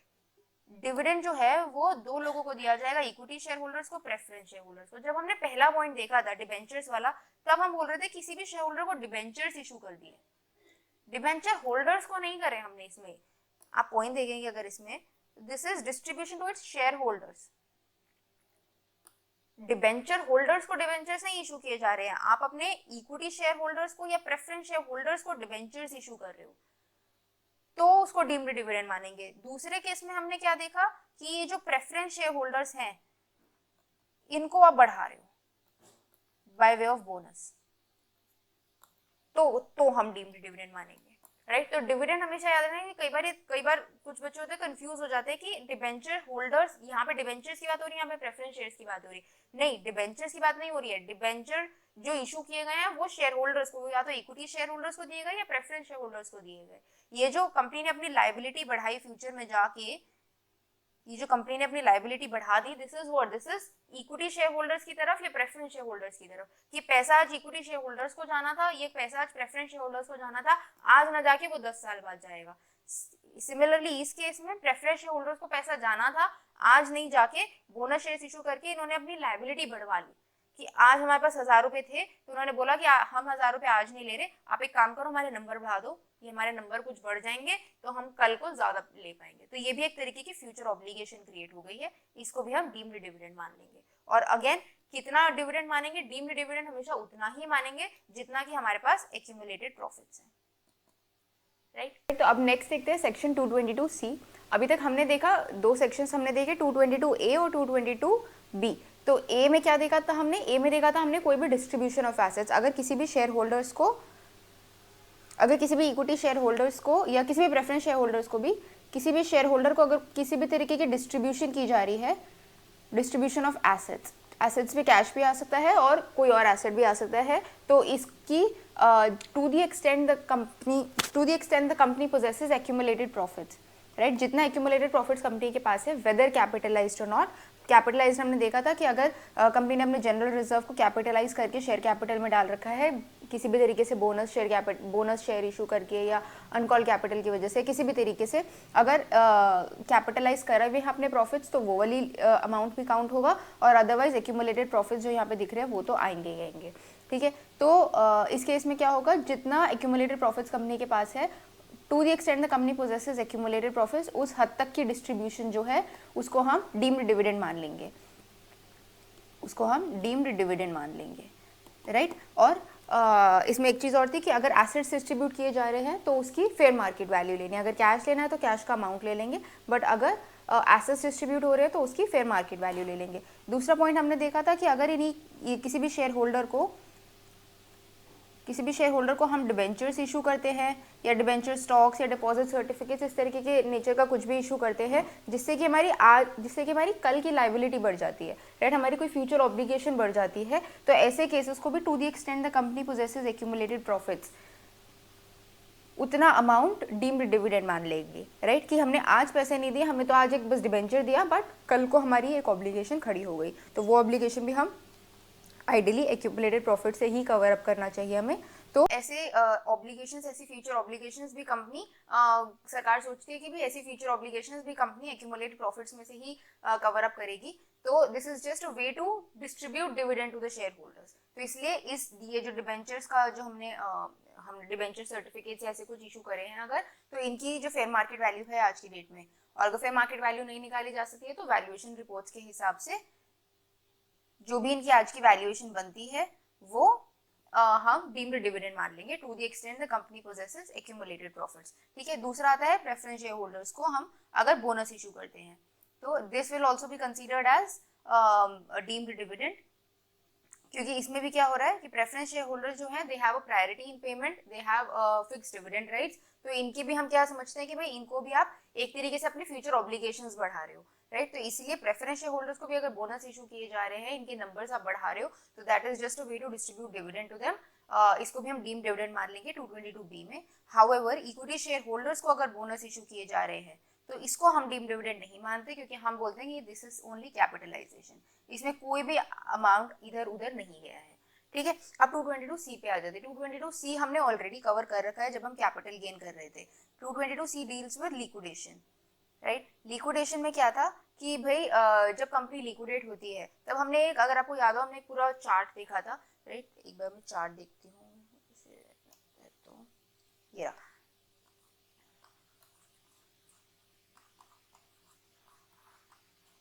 सो ये चार्ट अगर आपको याद हो तो हमने देखा था कि जब कंपनी लिक्विडेशन में जाती है तो जिस दिन लिक्विडेशन में गई उस दिन तक पे फुल स्टॉप लग जाता है, उसके आगे हम कुछ भी ट्रांसफर नहीं मानते। कंपनी के हाथ में कोई भी टैक्स नहीं लगता है, राइट। कंपनी के हाथ में this is distribution is not regarded as a transfer. Liquidation के टाइम पे क्या होगा कि कंपनी अपने सारे एसेट्स वगैरह जो भी है, मतलब जब कंपनी लिक्विडेट हो रही है तो आप खुद सोचिए, लिक्विडेट हो रही होगी तो इसका मतलब सारे लेनदारों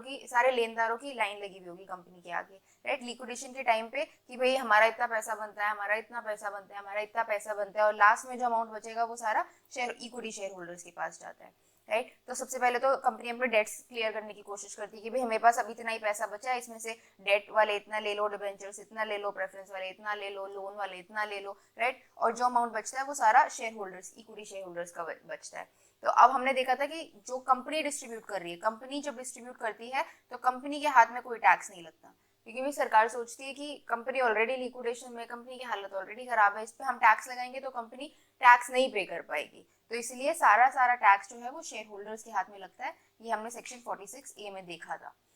राइट। और 46A में हमने एक चीज और देखी थी कि शेयर होल्डर्स के हाथ में किस तरीके से टैक्स लगता है, तो जिस हद तक का एक्यूमुलेटेड प्रॉफिट्स है कंपनी के पास, जिस हद तक के एक्यूमुलेटेड प्रॉफिट्स है उतने पार्ट को तो हम डीम्ड डिविडेंड कह देते हैं, राइट। और जितना और जो बैलेंस का पोर्शन बचा उस पे कैपिटल गेन लग जाएगा। और इसमें ये कैपिटल गेन किस तरीके से लगता था, कंसिडरेशन निकलती थी, इसमें कैपिटल गेन निकालने के लिए कंसिडरेशन चाहिए। कंसिडरेशन क्या हुआ, कितना अमाउंट रिसीव हुआ plus fair market value of assets, कितने जो हमें एसेट्स मिली उसकी फेयर मार्केट वैल्यू माइनस जो अमाउंट हमने डिविडेंड मान लिया, राइट, जो हमने 222C में डिविडेंड मान लिया। ये सारा जो पोर्शन है इस पे कैपिटल गेन का टैक्स लग जाएगा, और ये जो है डीम्ड डिविडेंड रेवेन्यू नेचर का आ जाएगा, ये अलग चलेगा, राइट। इस पे स्लैब्स के बेसिस पे टैक्स लग जाएगा, और इसमें अपना इनकम टैक्स के बेसिस पे जो कैपिटल गेन के रेट्स हैं उस पर टैक्स लग जाएगा, और माइनस ये हमारा पूरा कंसिडरेशन आ जाएगा। इसमें फिर हम कॉस्ट ऑफ एक्विजिशन माइनस कर देंगे, cost of acquisition of share, जो शेयर होल्डर को जो उसने शेयर एक्वायर किया था उसकी कॉस्ट ऑफ एक्विजिशन क्या थी, वो कॉस्ट ऑफ एक्विजिशन इधर आ जाएगी, और कैपिटल गेन कैलकुलेट हो जाएगा जो भी इसका पीरियड ऑफ होल्डिंग है उसके हिसाब से, राइट। हमने एग्जैक्टली यही देखा था और हमने इसके क्वेश्चंस भी करे थे उस टाइम, तो इसको बहुत डिटेल में नहीं देखेंगे, बस एक बार गो थ्रू कर लेते हैं। In the hands of company distribution is not regarded as transfer, कोई कैपिटल गेन टैक्स कंपनी पे नहीं आता, क्योंकि सरकार बोलती है कंपनी ऑलरेडी लिक्विडेटेड है, इस पे ये हमें क्या टैक्स देगी। In the hands of share holder distribution attributable to the accumulated profits of the company, जितना एक्यूमुलेटेड प्रॉफिट्स है उतना पोर्शन जो है उसको तो डीम डिविडेंड मान लेंगे और इसको इनकम फ्रॉम अदर सोर्सेज में टैक्स कर देंगे। उसके अलावा पे कैपिटल गेन लग जाएगा, उसके लिए कंसिडरेशन का फॉर्मूला क्या है, कितना पैसा आया, fair market value of assets minus deem dividend, ठीक है। ये कंसिडरेशन आ गई, और this is to be considered for computing capital gains in the hands of the share holders. अब नेक्स्ट देखते हैं section 222D, that is distribution of assets on reduction of share capital, right. अब इसमें भी ये है कि जितना कंपनी के पास एक्यूमुलेटेड प्रॉफिट्स होगा वेदर कैपिटलाइज्ड नॉट, उस हद तक का ही जो अमाउंट डिस्ट्रीब्यूट किया गया है शेयर होल्डर्स को उसको हम डीम डिविडेंड मान लेंगे। अब रिडक्शन ऑफ शेयर कैपिटल क्या होता है, रिडक्शन ऑफ शेयर कैपिटल में वैसे हमने ये लॉ में पढ़ा होगा, but reduction of share capital में आप अपना जो कंपनी का पेड अप शेयर कैपिटल है कंपनी वो कम करती है, राइट। और इसका रीज़न कुछ भी हो सकता है, जैसे कि मान लो कंपनी के पास अगर कुछ एक्यूमुलेटेड लॉसेज हैं, राइट, कुछ लॉसेज हैं ऐसे कंपनी के पास जो बहुत पुराने चले आ रहे हैं और कंपनी को अपनी बैलेंस शीट की पिक्चर इंप्रूव करनी है, तो कंपनी क्या करती है, कई बार ये एक्यूमुलेटेड लॉसेज लेट्स से यहाँ पे 100 लाख के हैं और शेयर कैपिटल यहाँ पे 500 लाख की है, ठीक है। तो क्या करते हैं कि ये जो एक्यूमुलेटेड लॉसेज हैं शेयर कैपिटल में से नेट ऑफ कर देते हैं, राइट। कि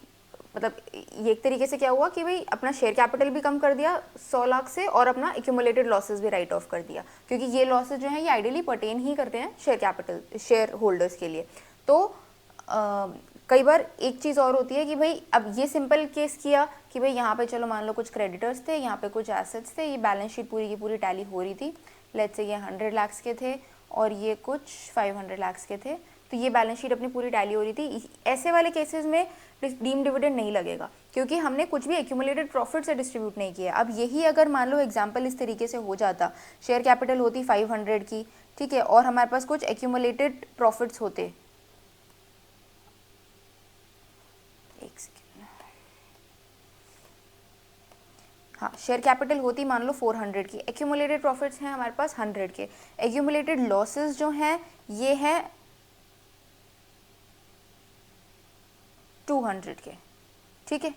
अब ये एसेट्स हो गए और ये क्रेडिटर्स हो गए, तो इसको 1000 ले लेते हैं, इसको भी 1000 ले लेते हैं, ये हो गया 800,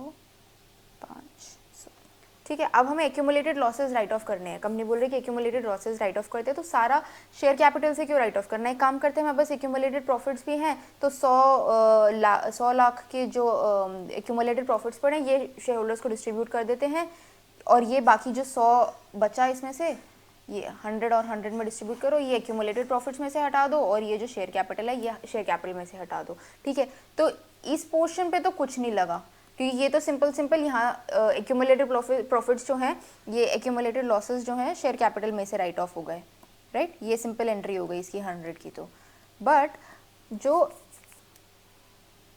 ये एक्यूमुलेटेड प्रॉफिट ये पूरी एंट्री हो गई है ना, कि जितने हमारे एक्यूमुलेटेड लॉसेस थे वो हमने 100 लाख जो थे वो तो हमने शेयर कैपिटल में से हटा दिए, और बैलेंस जो था वो हमने एक्यूमुलेटेड प्रॉफिट्स में से हटा दिया। तो एक्यूमुलेटेड प्रॉफिट्स में से हटाया तो ये सारा जो पैसा है, जो जनरल रिजर्व का जो प्रॉफिट्स का पैसा पड़ा होगा कंपनी के पास, एक्यूमुलेटेड प्रॉफिट्स के फॉर्म में जो पैसा पड़ा होगा वो पैसा डिस्ट्रीब्यूट हुआ होगा शेयर होल्डर्स को, राइट। तो ऐसा कोई भी पैसा अगर डिस्ट्रीब्यूट हुआ है शेयर होल्डर्स को, राइट, तो जितना पोर्शन डिस्ट्रीब्यूट हुआ है और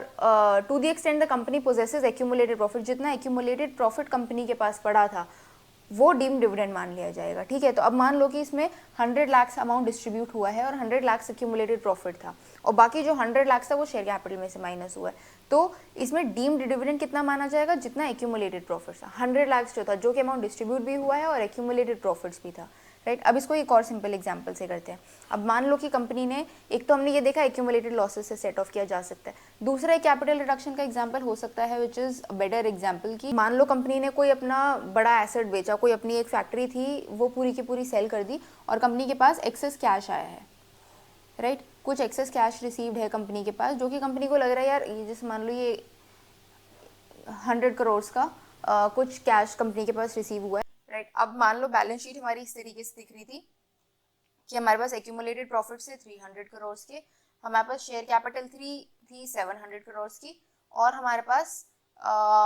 ये जो कैश आया था, लेट्स से ये हमारे पास कैश आया था 500 करोड़ का, ठीक है। तो ये कैश यहाँ पर रिफ्लेक्ट हो रहा था 500 करोड़ का, उसके अलावा बाकी आप एसेट्स वगैरह लिख लो कितने भी थे,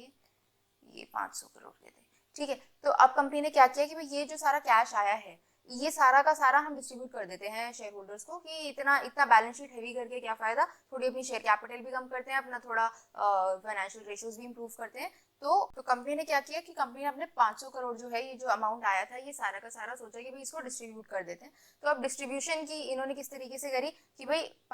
300 करोड़ का तो एक्यूमुलेटेड प्रॉफिट्स है वो हटा देते हैं, और बाकी जो 200 करोड़ है वो कैपिटल रिडक्शन कर देते हैं, कि अपनी थोड़ी इक्विटी शेयर कैपिटल कम करते हैं। अब इक्विटी शेयर कैपिटल कम करने का ना एक लॉजिक ये भी होता है कमर्शियली, कि भाई कंपनी के जो फाइनेंशियल रेशियोज हैं वो इम्प्रूव होती हैं। तो फाइनेंशियल रेशियोज बेटा किस तरीके से करते हैं, जैसे मान लो रिटर्न ऑन इक्विटी है, तो रिटर्न ऑन इक्विटी कितना हुआ, मतलब कि net return on equity normally formula क्या होता है, net profit divided by equity share capital. तो नेट प्रॉफिट, अब जितना equity share net profit divided by equity share capital, तो इक्विटी शेयर कैपिटल डिनोमिनेटर में अब ये जितना कम होगा उतना ये रेशियो बढ़ेगा, राइट। तो ऐसे कई बार क्या होता है कि ऐसे कई बार कमर्शियल डिसीजंस लेती है कंपनी की, भाई एक तो हमें ये कैश डिस्ट्रीब्यूट करना ही करना है, ऊपर से हमारी बैलेंस शीट इतनी हैवी हो रही है, शेयर कैपिटल इतना हैवी हो रहा है, तो उसको थोड़ा कम करते हैं ताकि हमारे थोड़े रेशियोज बेटर लगे, हमारी थोड़ी फाइनेंशियल पोजीशन जो है वो मार्केट में बेटर लगे। तो कंपनी ने क्या किया, अब इस एग्जाम्पल में देखते हैं। कंपनी ने 500 करोड़ डिस्ट्रीब्यूट किया, और यहाँ से शेयर कैपिटल आइडियली कम करनी चाहिए थी, बट कंपनी के पास एक्यूमुलेटेड प्रॉफिट्स भी थे। तो कंपनी ने क्या किया कि भाई ठीक है, शेयर कैपिटल को इतना कम नहीं करते, एक्यूमुलेटेड प्रॉफिट से पहले उसको हटाते हैं। एक्यूमुलेटेड प्रॉफिट भी शेयर होल्डर्स के नाम के पड़े थे, तो एक शेयर होल्डर्स के लिए एक तो एक्यूमुलेटेड प्रॉफिट्स में से कम किया ये अमाउंट कैश जो डिस्ट्रीब्यूट किया, एक तो एक्यूमुलेटेड प्रॉफिट्स में से कम किया, और बाकी 200 करोड़ का जो है वो कैपिटल रिडक्शन कर दी। तो अब इस कैपिटल रिडक्शन में क्या हुआ कि अब देखो टोटल अमाउंट जो कैपिटल रिडक्शन में डिस्ट्रीब्यूट हुआ है वो 500 करोड़ हुआ है, बट एक्यूमुलेटेड प्रॉफिट्स का पोर्शन कितना था, मतलब ये एक तरीके से कंपनी ने गलत किया ना, कि भाई एक्यूमुलेटेड प्रॉफिट्स तो ऑलरेडी शेयर होल्डर्स के पास डिविडेंड की तरह जाना ही था, आपने कैपिटल रिडक्शन का नाम देके वो डिविडेंड का नेचर बदल दिया एक तरीके से, राइट। तो सरकार ने बोला नहीं, जितना डिविडेंड की तरह किसी भी तरीके से अगर आपने एक्यूमुलेटेड प्रॉफिट्स को डिस्ट्रीब्यूट किया है शेयर होल्डर्स को, राइट। एक्यूमुलेटेड प्रॉफिट्स अगर शेयर होल्डर्स के पास जा रहे हैं किसी भी तरीके से, चाहे लिक्विडेशन में, चाहे कैपिटल रिडक्शन में, चाहे कैसे भी, तो उसको हम डिविडेंड ही बोलेंगे, उसको हम डीम डिविडेंड मान लेंगे सेक्शन 222D। तो अब सिंपल सा पॉइंट यही हो गया कि भाई जितना भी आपने अमाउंट डिस्ट्रीब्यूट किया है शेयर होल्डर्स को, चाहे किसी भी तरीके से, किसी भी नाम से उसको बोल लो, आपने कैपिटल रिडक्शन की तरह से करा है, तो कैपिटल रिडक्शन में जितना एक्यूमुलेटेड प्रॉफिट्स था आपके पास, वेदर कैपिटलाइज्ड और नॉट, तो ऐसे केसेस में जितना एक्यूमुलेटेड प्रॉफिट था उसको हम डीम्ड डिविडेंड मान लेंगे सेक्शन 222D में, राइट। तो अब एक बार देखते हैं इसमें क्या है। Section 222D, any distribution to its share holders by company on reduction of its capital to the extent to which the company possesses accumulated profits, right। किसी भी तरीके से अगर कंपनी ने अपने शेयर होल्डर्स को पैसे दिए हैं रिडक्शन ऑन कैपिटल के टाइम पे, right, to the extent to which the company possesses accumulated profit, जितना एक्यूमुलेटेड प्रॉफिट कंपनी के पास था उसको हम डीम डिविडेंड मान लेंगे। अब इसमें एक पॉइंट और आता है,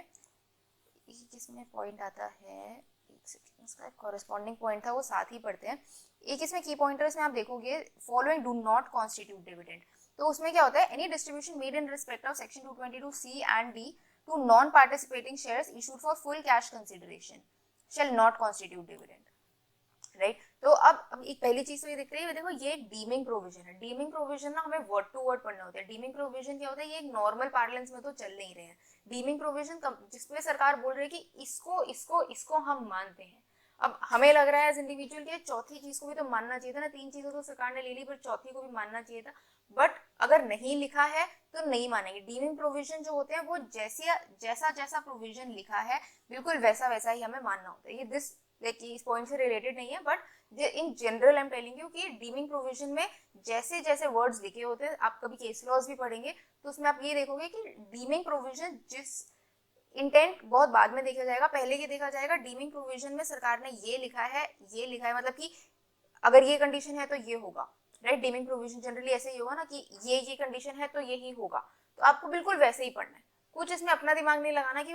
भाई चार्जिंग सेक्शन में तो ये आना चाहिए, कॉम्पिटिशन में ये आना चाहिए, या कुछ नहीं। Deeming provision as it is ही पढ़े जाएंगे, बिल्कुल जैसे जो लिखा है, जो कंडीशन लिखी है वही कंडीशन फॉलो होगी, जो नहीं लिखी वो फॉलो नहीं होगी, राइट। अब इस पॉइंट पे पर आते हैं, क्या है कि कोई भी डिस्ट्रीब्यूशन अगर कंपनी ने किया है of section 222C and 222D, मतलब ये लिक्विडेशन के टाइम और कैपिटल रिडक्शन के time,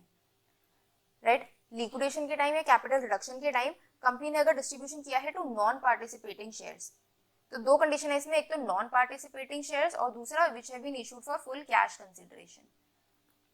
right. Full cash consideration मतलब कि बोनस शेयर्स वगैरह कुछ नहीं होने चाहिए। नॉन पार्टिसिपेटिंग शेयर्स कौन से होते हैं, नॉन पार्टिसिपेटिंग शेयर्स होंगे कि भाई जिनका जो सरप्लस में पार्टिसिपेट नहीं करेंगे, राइट। इनका क्या है कि भाई इन्होंने कैश दिया कंपनी को और शेयर कैपिटल ले लिया, राइट। और कुछ इन्होंने बोला नहीं कि भाई हम मतलब कंपनी का लास्ट में कुछ प्रॉफिट होगा तो हम उसमें शेयर करेंगे कि नहीं करेंगे। इनके पास इनको सिर्फ इनका जो वापस से इन्होंने जितना कैश दिया हुआ था इनको बस वही वापस मिल जाता है। तो इसमें हम बोलते हैं कि भाई इनका तो काम ही नहीं था ना, ये तो कुछ एक्स्ट्रा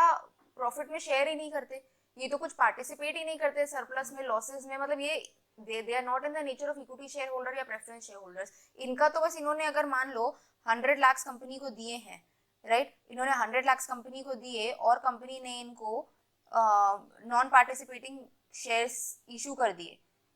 तो बाद में कंपनी बस यही 100 लाख इनको वापस कर देगी। तो वो अगर कैपिटल रिडक्शन या लिक्विडेशन के टाइम पे किए जा रहे हैं तो उनको हम डीम डिविडेंड नहीं मानेंगे, क्योंकि इनको तो हमें कुछ डिविडेंड वगैरह उस नेचर का कुछ देना ही नहीं था। ये तो बस वो वाले शेयर होल्डर्स हैं जिनको जो कैश दिया था इन्होंने, उसी का एक ऑब्लिगेशन था कंपनी के ऊपर, वो कंपनी ने अपना ऑब्लिगेशन पूरा कर दिया कि भाई तुम्हारा इतना कैश आया हुआ था, ये तुम्हारा कैश तुम वापस लो और तुम्हारा काम जो है, तुम्हारा जो स्कोर है हमारे साथ बैलेंस है वो सारा सेटल हो गया। तो ऐसे शेयर होल्डर्स हुए जो कि नॉन पार्टिसिपेटिंग हुए और फुल कैश कंसिडरेशन पे इशू हुए, राइट, तो उनको हम डिविडेंड नहीं मानेंगे,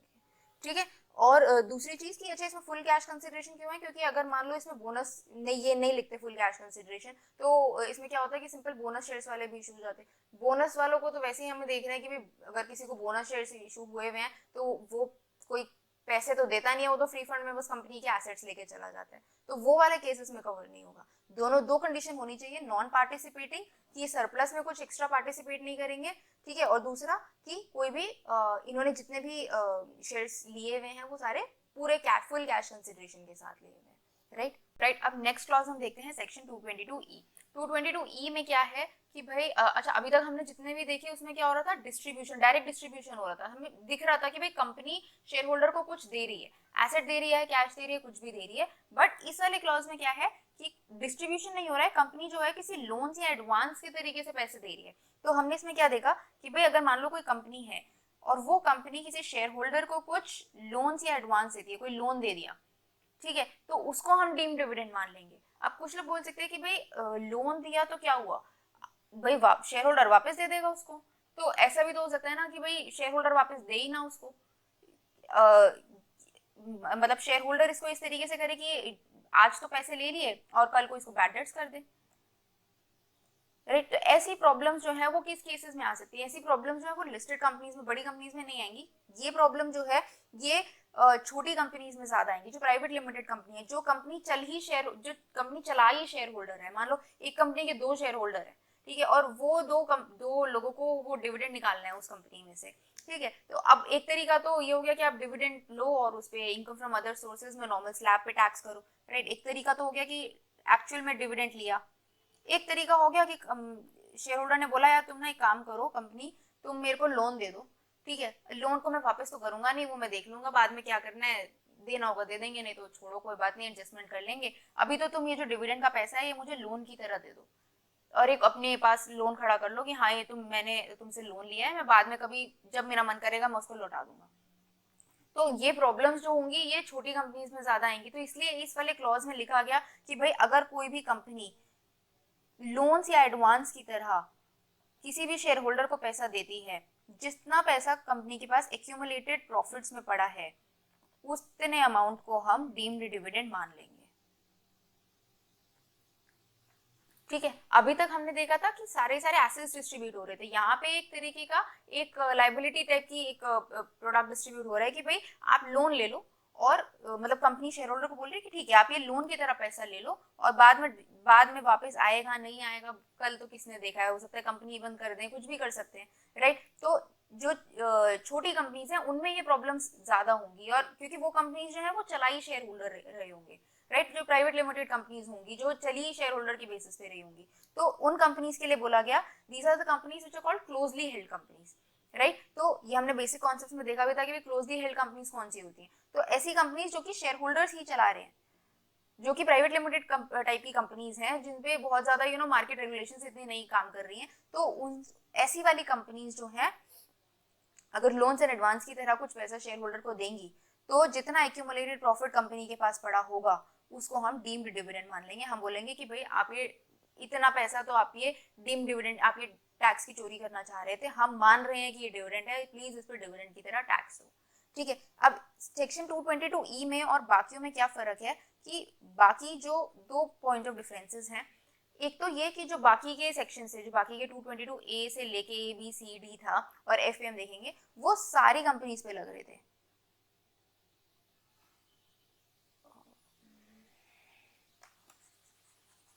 ये एक बार आप नोट कर सकते हैं। वैसे तो मेंशन है नोट्स में, बट आप एक बार को ये नोट कर सकते हैं कि अगर ये 222E है और ये अदर्स हैं, ठीक है, तो 222E में क्या फर्क है, ये सिर्फ क्लोजली हेल्ड कंपनीज पे लगता है, क्योंकि हमने देखा कि भाई ये लोन्स वाली जो प्रॉब्लम है ये क्लोजली हेल्ड कंपनीज में ज्यादा आएगी कि भाई शेयर होल्डर ने पैसे ले लिए और फिर पैसे वापस ही ना दे, ठीक है। तो हमने बोला कि नहीं, अगर आप लोन ले रहे हो और आपके पास एक्यूमुलेटेड प्रॉफिट्स हैं, अगर शेयर होल्डर ने लोन लिया है और कंपनी के पास एक्यूमुलेटेड प्रॉफिट है तो प्लीज इसको डिविडेंड मान लो, ठीक है। और बाकियों में क्या था, ये सारी कंपनीज पे लग रहे थे, यहाँ पे ऐसा कुछ नहीं था, राइट। ये 222A B C D जितने भी थे उस पे। दूसरा इसमें एक पॉइंट ऑफ डिफरेंस ये है कि भाई 222E जो है वो एक्यूमुलेटेड प्रॉफिट्स पे ही लगता है बस। यहाँ पे हमने देखा था ये एक्यूमुलेटेड प्रॉफिट्स वेदर कैपिटलाइज्ड और नॉट, राइट। तो यहाँ पे अब ये डीमिंग प्रोविजन है तो इसमें हमें जैसा लिखा है हमने वैसे ही इसको फॉलो करना है। तो 222E में अगर लिखा है कि सिर्फ एक्यूमुलेटेड प्रॉफिट्स तक की ही लिमिट देखनी है, अगर मान लो कुछ बोनस इशू करेगा वो हमें नहीं देखना है क्योंकि ये क्लोजली हेल्ड कंपनीज पर ही लग रहा है, राइट। तो इसमें हम सिर्फ देखेंगे कि जितना एक्यूमुलेटेड प्रॉफिट है उतना आप हमको टैक्स दे दो, सिंपल जितना आपने अमाउंट लोन की तरह लिया है उस पर आप उसको डिविडेंड मानो और उस पर हमें टैक्स दे दो। बाकियों में हम देखेंगे कि अगर कैपिटलाइजेशन भी हुई है तो वो वाला अमाउंट भी आपको एक्यूमुलेटेड प्रॉफिट कैलकुलेट करते हुए उसमें ऐड करना है, ठीक है। तो अब एक बार ये पढ़ लेते क्या है section 222E, advance a loan by a closely held company to its share holder, closely held companies हो गई है, ठीक है। अब any payment by a company in which public are not substantially interested, हमने देखा प्राइवेट लिमिटेड कंपनी, इसमें public involve नहीं है, तो ये हो गई closely held companies. So any payment by a company in which public are not substantially interested of any sum by way of loans and advance, कोई भी पैसा अगर आपने loans and advance की तरह अपने shareholder को दिया है, who is the beneficial owner of 10% or more of the voting right, voting power of the company, ये लिखने का क्या मतलब था कि भाई 10% और मोर वोटिंग पावर अगर वो ओन करता है शेयर होल्डर उस कंपनी में, तो इसका मतलब है कि उसकी चलती है उस कंपनी में, इसका मतलब है कि उसकी इतनी पावर है कि वो बोल सकता है कि भाई डिविडेंड की तरह तुम मुझे पैसे मत दो, तुम मुझे लोन्स की तरह पैसे दे दो ताकि थोड़ा मेरा टैक्स बचे, राइट। तो उसकी थोड़ी चलती होगी कंपनी में, तो इसे ऐसे सिर्फ बड़े लोगों को इंक्लूड किया गया, ऐसे शेयर होल्डर्स को इंक्लूड किया गया कि जिनकी थोड़ी बहुत भी कंपनी में चलती होगी। अब मान लो कोई शेयर होल्डर अगर 1 या 2% ही ओन करके बैठा है, तो कंपनी उसकी इतनी नहीं सुनेगी ना, बाकी शेयर होल्डर जो है वो अपने हिसाब से चलाएंगे कंपनी को, तो एटलीस्ट 10% अगर आप वोटिंग पावर ओन करते हो, 10% या उससे ज्यादा अगर आप वोटिंग पावर ओन करते हो कंपनी में, तो ही आप इस क्लॉज के हिसाब से उसके शेयर होल्डर माने जाओगे और ये क्लॉज आप पर एप्लीकेबल होगा। तो this amount will deem to be dividend to the extent of the accumulated profits. If the loan is not covered by the accumulated profits, it is not deemed to be dividend. Capitalized accumulated profit is not covered. यार हमने देखा कि यहाँ पे capitalisation वाला जो part है वो कवर नहीं होता है, ठीक है। और लोन अगर एक्यूमुलेटेड प्रॉफिट से नहीं कवर हो रहा, मान लो जो लोन है वो है आपका 50 लाख का, ठीक है, जो लोन गया है कंपनी ने शेयर होल्डर को जो लोन दिया है वो है 50 लाख का, और जो आपके पास एक्यूमुलेटेड प्रॉफिट्स हैं वो है सिर्फ 10 लाख के, राइट। तो आपका जो डीम्ड डिविडेंड होगा वो सिर्फ 10 लाख का ही माना जाएगा, और अगर एक्यूमुलेटेड प्रॉफिट 0 है तो डीम्ड डिविडेंड 0 माना जाएगा। तो हर लोन एंड एडवांस कवर नहीं होगा, हम देखते आ रहे हैं कि भाई जितना एक्यूमुलेटेड प्रॉफिट है हम उतने ही पार्ट को डिविडेंड मानते हैं। फिर loans and advance by closely held company to a specific concern. अब इसमें बहुत सारे तरीके हो सकते हैं, अब इसमें बहुत सारे तरीके ऐसे भी हो सकते हैं कि भाई टैक्स चोरी करने के ना बहुत सारे तरीके हो सकते हैं, कि क्योंकि छोटी कंपनी है तो बहुत सारे तरीकों से वो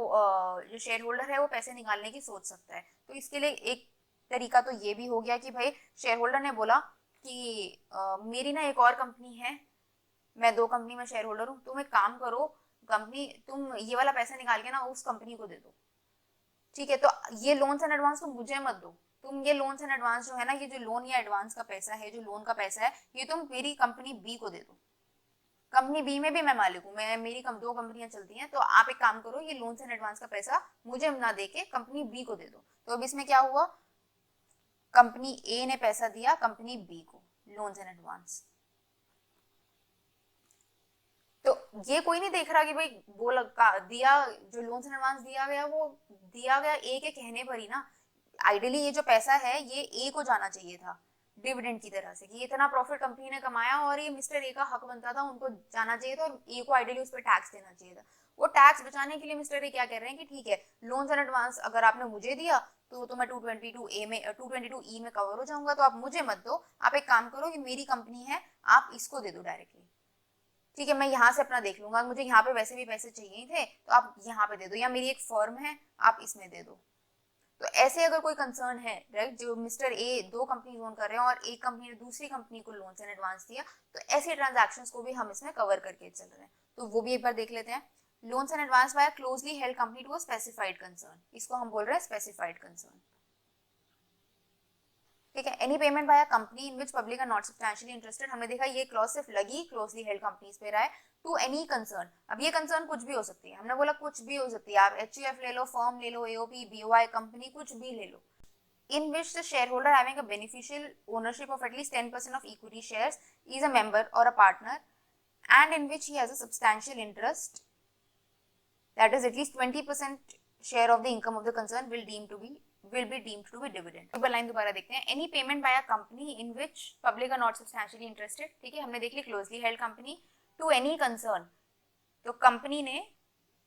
ये देख लेते हैं, ये चलो इधर ही देखते हैं, टू एनी कंसर्न, ऐसी कंपनी ने किसी भी कंसर्न को अगर पेमेंट करी है,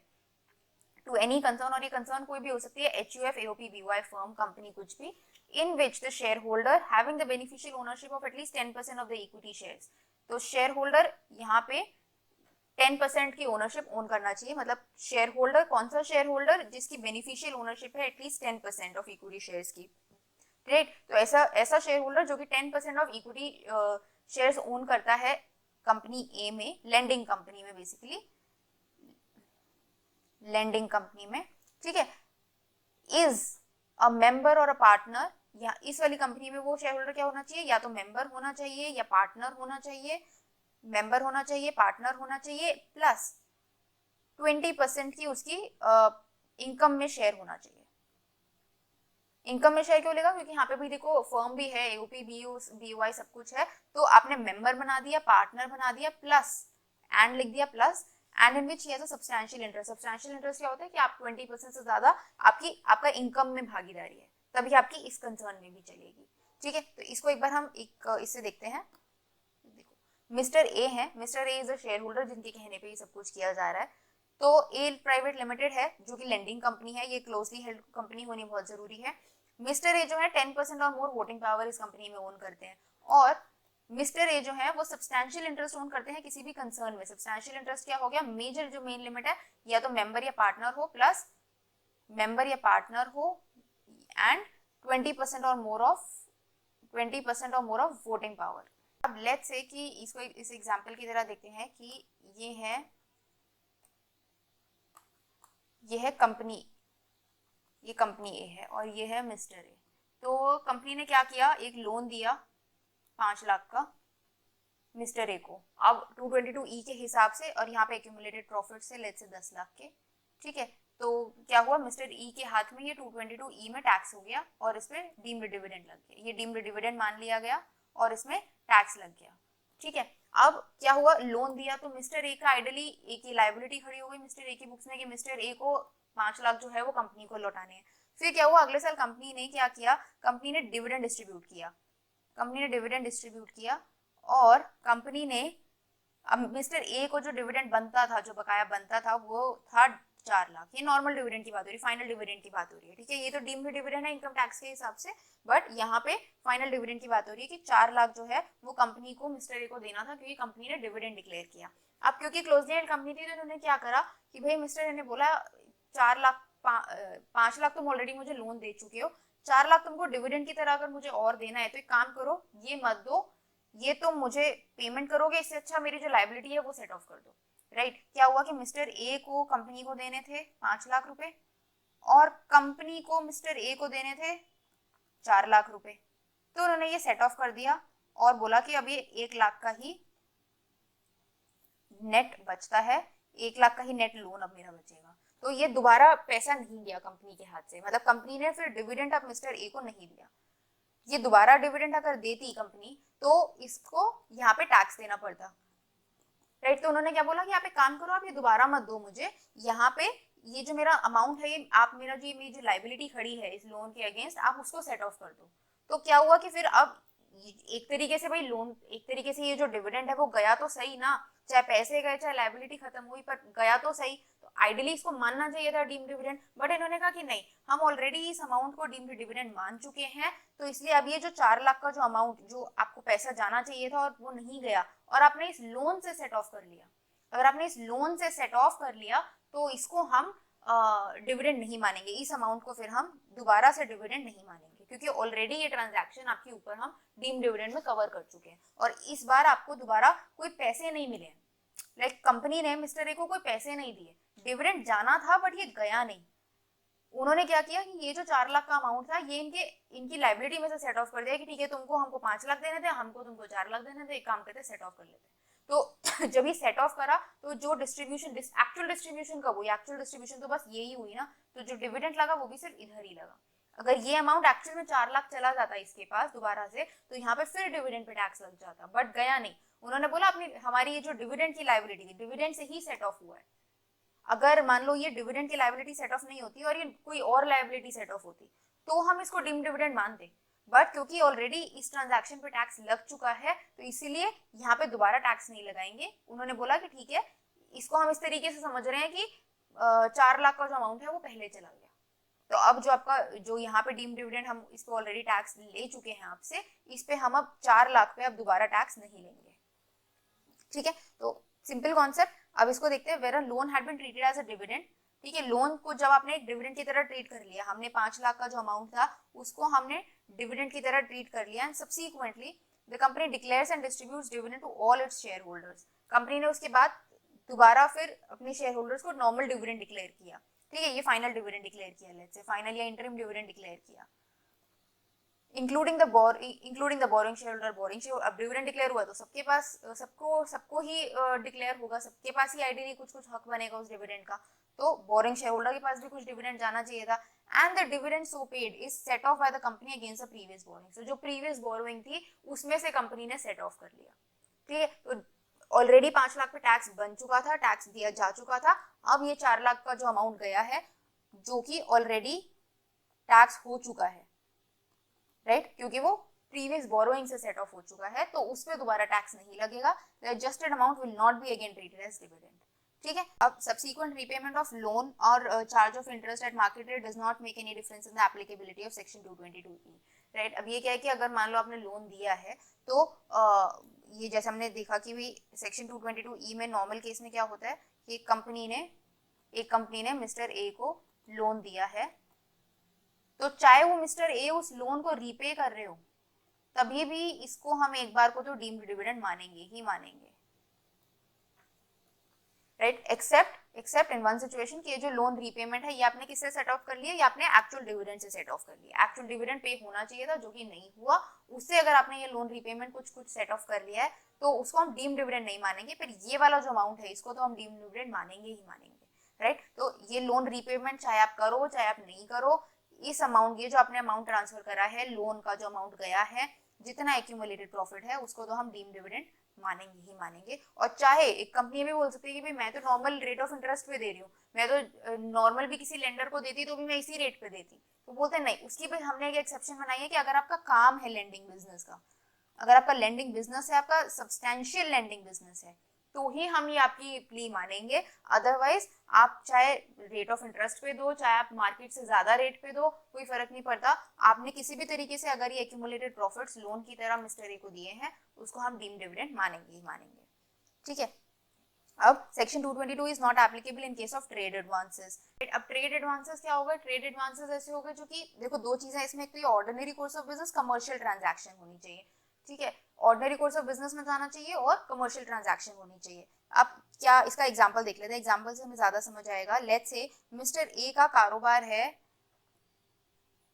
कपड़े का, लाइक क्लोथ्स का इनका कुछ है, ठीक है, या लेट्स से चलो क्लोथ्स नहीं लेते हैं,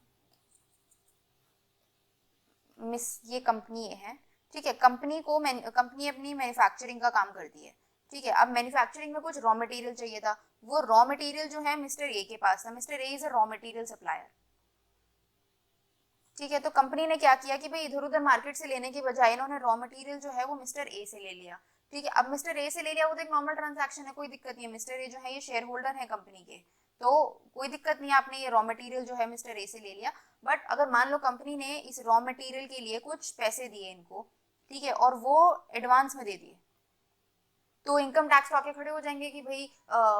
ये कोई ट्रांजैक्शन नहीं हुई, आप एडवांस दे रहे हो, आपके एक्यूमुलेटेड प्रॉफिट्स हैं, आप डीम डिविडेंड इसको मानो। तो उन्होंने बोला कि नहीं, अगर ये regular course of business commercial transaction है ये, राइट, ये कंपनी के ऑपरेशंस के लिए बहुत ज्यादा जरूरी है, ये ट्रेड एडवांस है, ये लोन्स एंड एडवांस उस नेचर का नहीं है कि भाई आप कोशिश कर रहे हो अपने एक्यूमुलेटेड प्रॉफिट्स डिविडेंड की तरह ट्रांसफर करने की।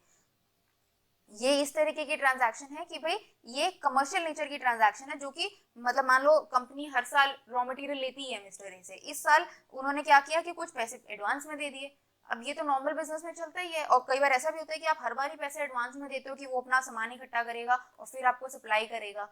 ऐसा होता ही है कि भाई 100% पेमेंट नहीं जाती, कई बार कुछ 10% आपको एडवांस देना पड़ता है, बुकिंग करानी पड़ती है, तभी जो है जो रॉ मटेरियल के जो ओनर होते हैं वो ट्रांसफर करते हैं सामान। ये तो बहुत रेगुलर बिजनेस का काम होता है। तो अगर आपने ऐसे ट्रेड एडवांसेस करे हैं, इनको हम बोलते हैं ट्रेड एडवांसेस, राइट, कि आपने रॉ मटेरियल खरीदने के लिए कुछ पैसे दिए हैं, राइट, और एडवांस में पैसे दिए हैं, तो चाहे वो आपके शेयर होल्डर ही हैं, बट ऐसी ट्रांजैक्शंस को, क्योंकि वो जेन्युइन ट्रांजैक्शंस है और ये अगर आप प्राइवेट लिमिटेड कंपनीज देखेंगे इसमें रेगुलरली होती ही रहती हैं,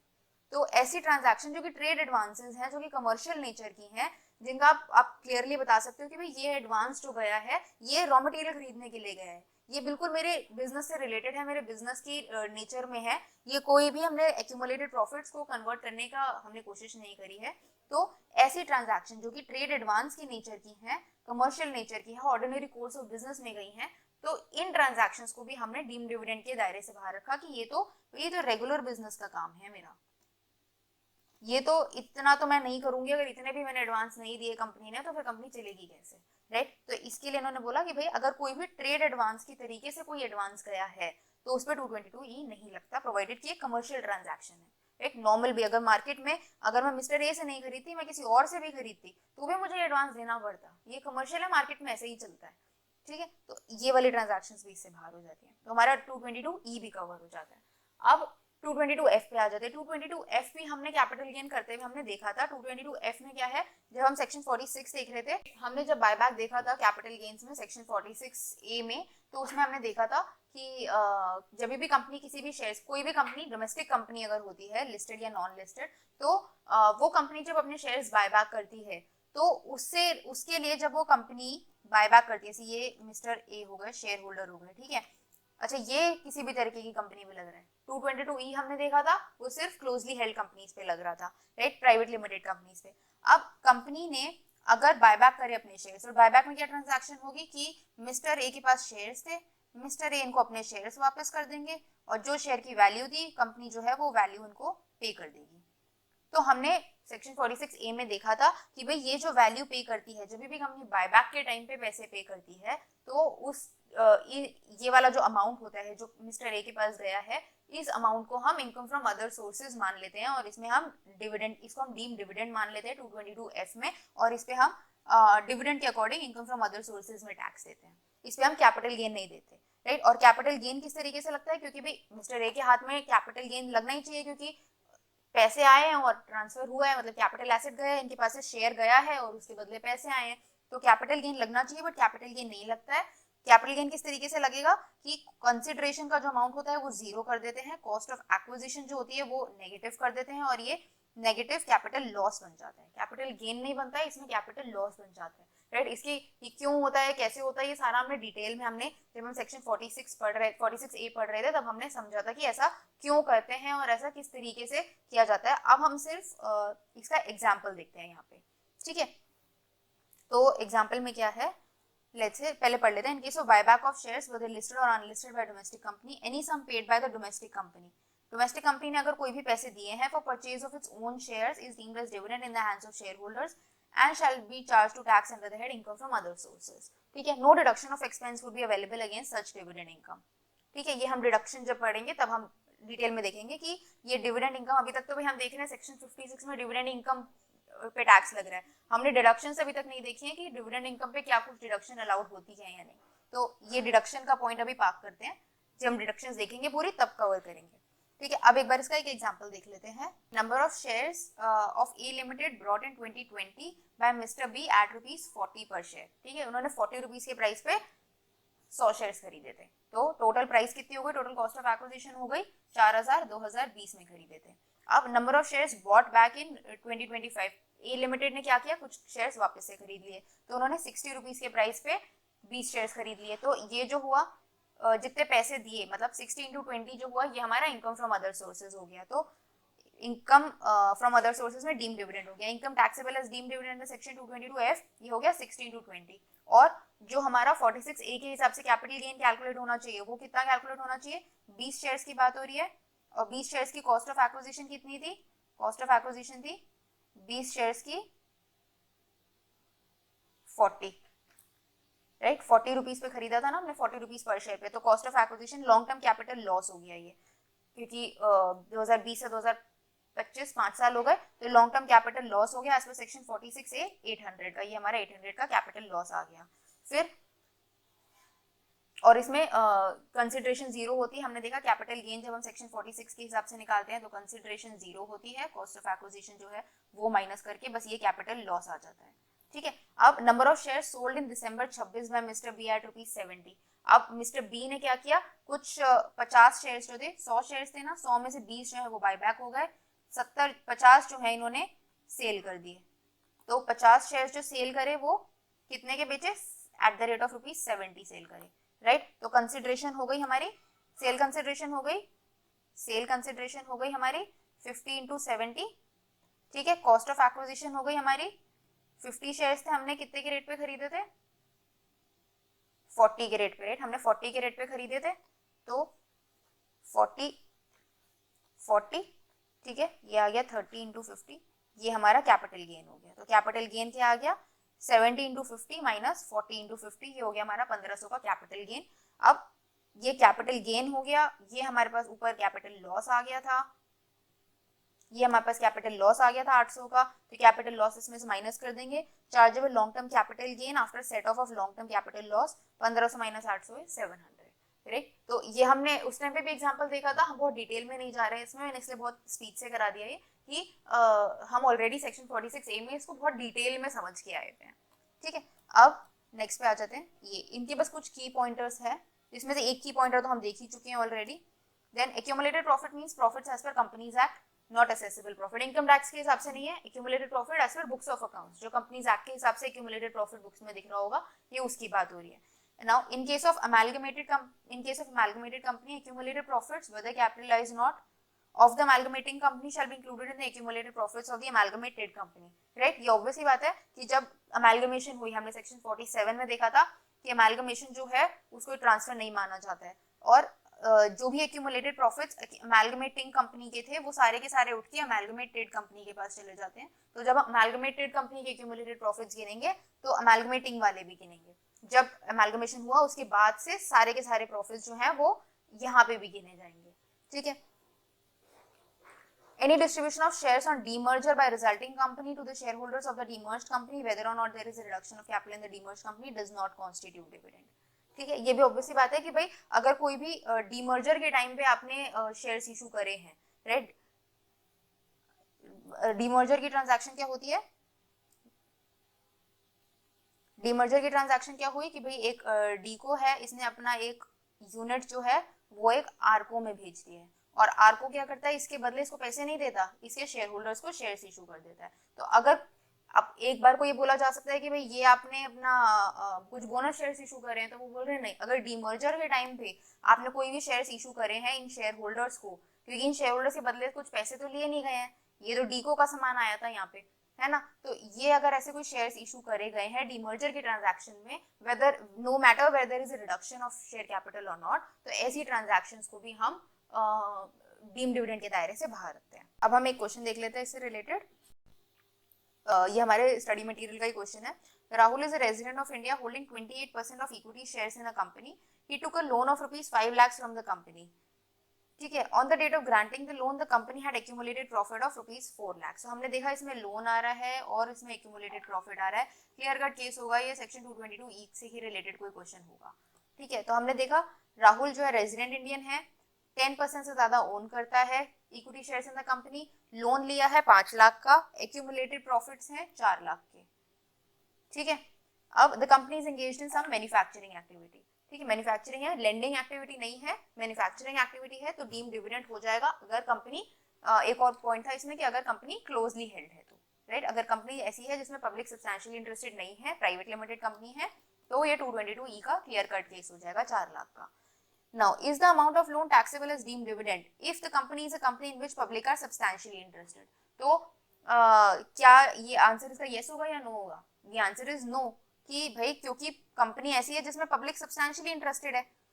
तो 222E नहीं लगेगा और ये लोन का पैसा जो है वो डीम डिविडेंड नहीं माना जाएगा, ठीक है। अब next point, what would be your answer if the lending company, right, ये जो कंपनी है is a private limited company, but अगर ये प्राइवेट लिमिटेड कंपनी हो जाती है तो ये 222E माना जाएगा, ठीक है। तो ये सारे पॉइंट्स आपको अपने आंसर में लिखने पड़ेंगे कि भाई 222E क्या होता है, एक बार पढ़ लेते हैं। ये सारे पॉइंट्स हमने डिस्कस करे ना, ये आपको अपने आंसर्स में शो करने पड़ेंगे, एग्जैक्ट लैंग्वेज हो चाहे ना हो, बट ये सारे पॉइंट्स आने चाहिए। तो क्या क्या हमारे पॉइंट्स होने चाहिए, पॉइंट्स हम एक बार लिख लेते हैं यहाँ पे, क्या क्या होना चाहिए, 222E का मेंशन होना चाहिए। 222E कब लगता है, क्लोजली हेल्ड कंपनीज पे लगता है, क्लोज्ड एंड कौन सी कंपनी हुई जिसमें पब्लिक सब्सटैंशियली इंटरेस्टेड नहीं होती है। फिर हम क्या लिखेंगे कि कोई, फिर 222E को डिफाइन कर दो कि भाई कोई भी लोन एडवांस अगर कंपनी ने दिया है किसी शेयर होल्डर को, कैसे शेयर होल्डर को, जो कि 10% से ज्यादा ओन करता है उस कंपनी में, तो उसको हम डीम डिविडेंड मान लेंगे under section 222E to the extent the company possesses accumulated profits, right. अब एक चीज इसमें और देखी जाएगी कि भाई कंपनी का जो मेन काम है वो लेंडिंग का काम नहीं होना चाहिए, ठीक है, क्योंकि इसमें स्पेसिफिकली पॉइंट लिखा है मैन्युफैक्चरिंग कंसर्न है, तो इसलिए हम ये पॉइंट भी मेंशन कर देंगे कि कंपनी का मेन काम लेंडिंग का काम नहीं होना चाहिए। तो सारे पॉइंट्स आपके आंसर में रिफ्लेक्ट करने चाहिए कहीं ना कहीं। तो अब एक बार सोल्यूशन देखते हैं। Any payment by a company other than a company in which public are substantially interested of any sum by way of advance or loan to any equity shareholder, कौन सा शेयर होल्डर जो कि 10% से ज्यादा beneficial shares own करता है, would be deemed as dividend to the extent the company possesses accumulated profit. ये सारे पॉइंट्स इसमें मेंशन कर दिए। अब पॉइंट 1 पर आ गए कि भाई provisions of section 222E will not be applicable where the loan is given by a company in which public are substantially interested, ठीक है, क्योंकि सब्सटैंशियल इंटरेस्ट वाला पॉइंट क्लियर नहीं हुआ तो डीम्ड डिविडेंड नहीं माना जाएगा। However, if the loan is taken from a private company, but अगर private company है, that is a company in which public are not substantially interested, which is not a company where the lending of money is a substantial part of business। ये भी question में कहीं नहीं लिखा कि भाई substantial part of business जो है कंपनी का वो lending का है, तो इसीलिए provision of 222E would be attracted। अब in this case, since the company is a manufacturing concern and not a lending company and Rahul holds more than 10% of equity shares in the company, the provisions of 222E would be attracted। The amount, अब क्योंकि attract हो गए हैं तो कितना amount लगेगा, that would be amount chargeable to deemed dividend cannot exceed the accumulated profit। हम बोलते हैं ना to the extent the company possesses accumulated profit, जितना accumulated profit है उतना ही deemed dividend लगेगा। तो therefore the taxable amount of deemed dividend is would be limited to accumulated profit, that is 4 lakhs and not the amount of loan which is 5 lakh, right. तो जितना accumulated profit है उतना ही आपका deemed dividend consider किया जाएगा और इस पे आपको इनकम फ्रॉम अदर सोर्सेज में टैक्स देना पड़ेगा, ठीक है।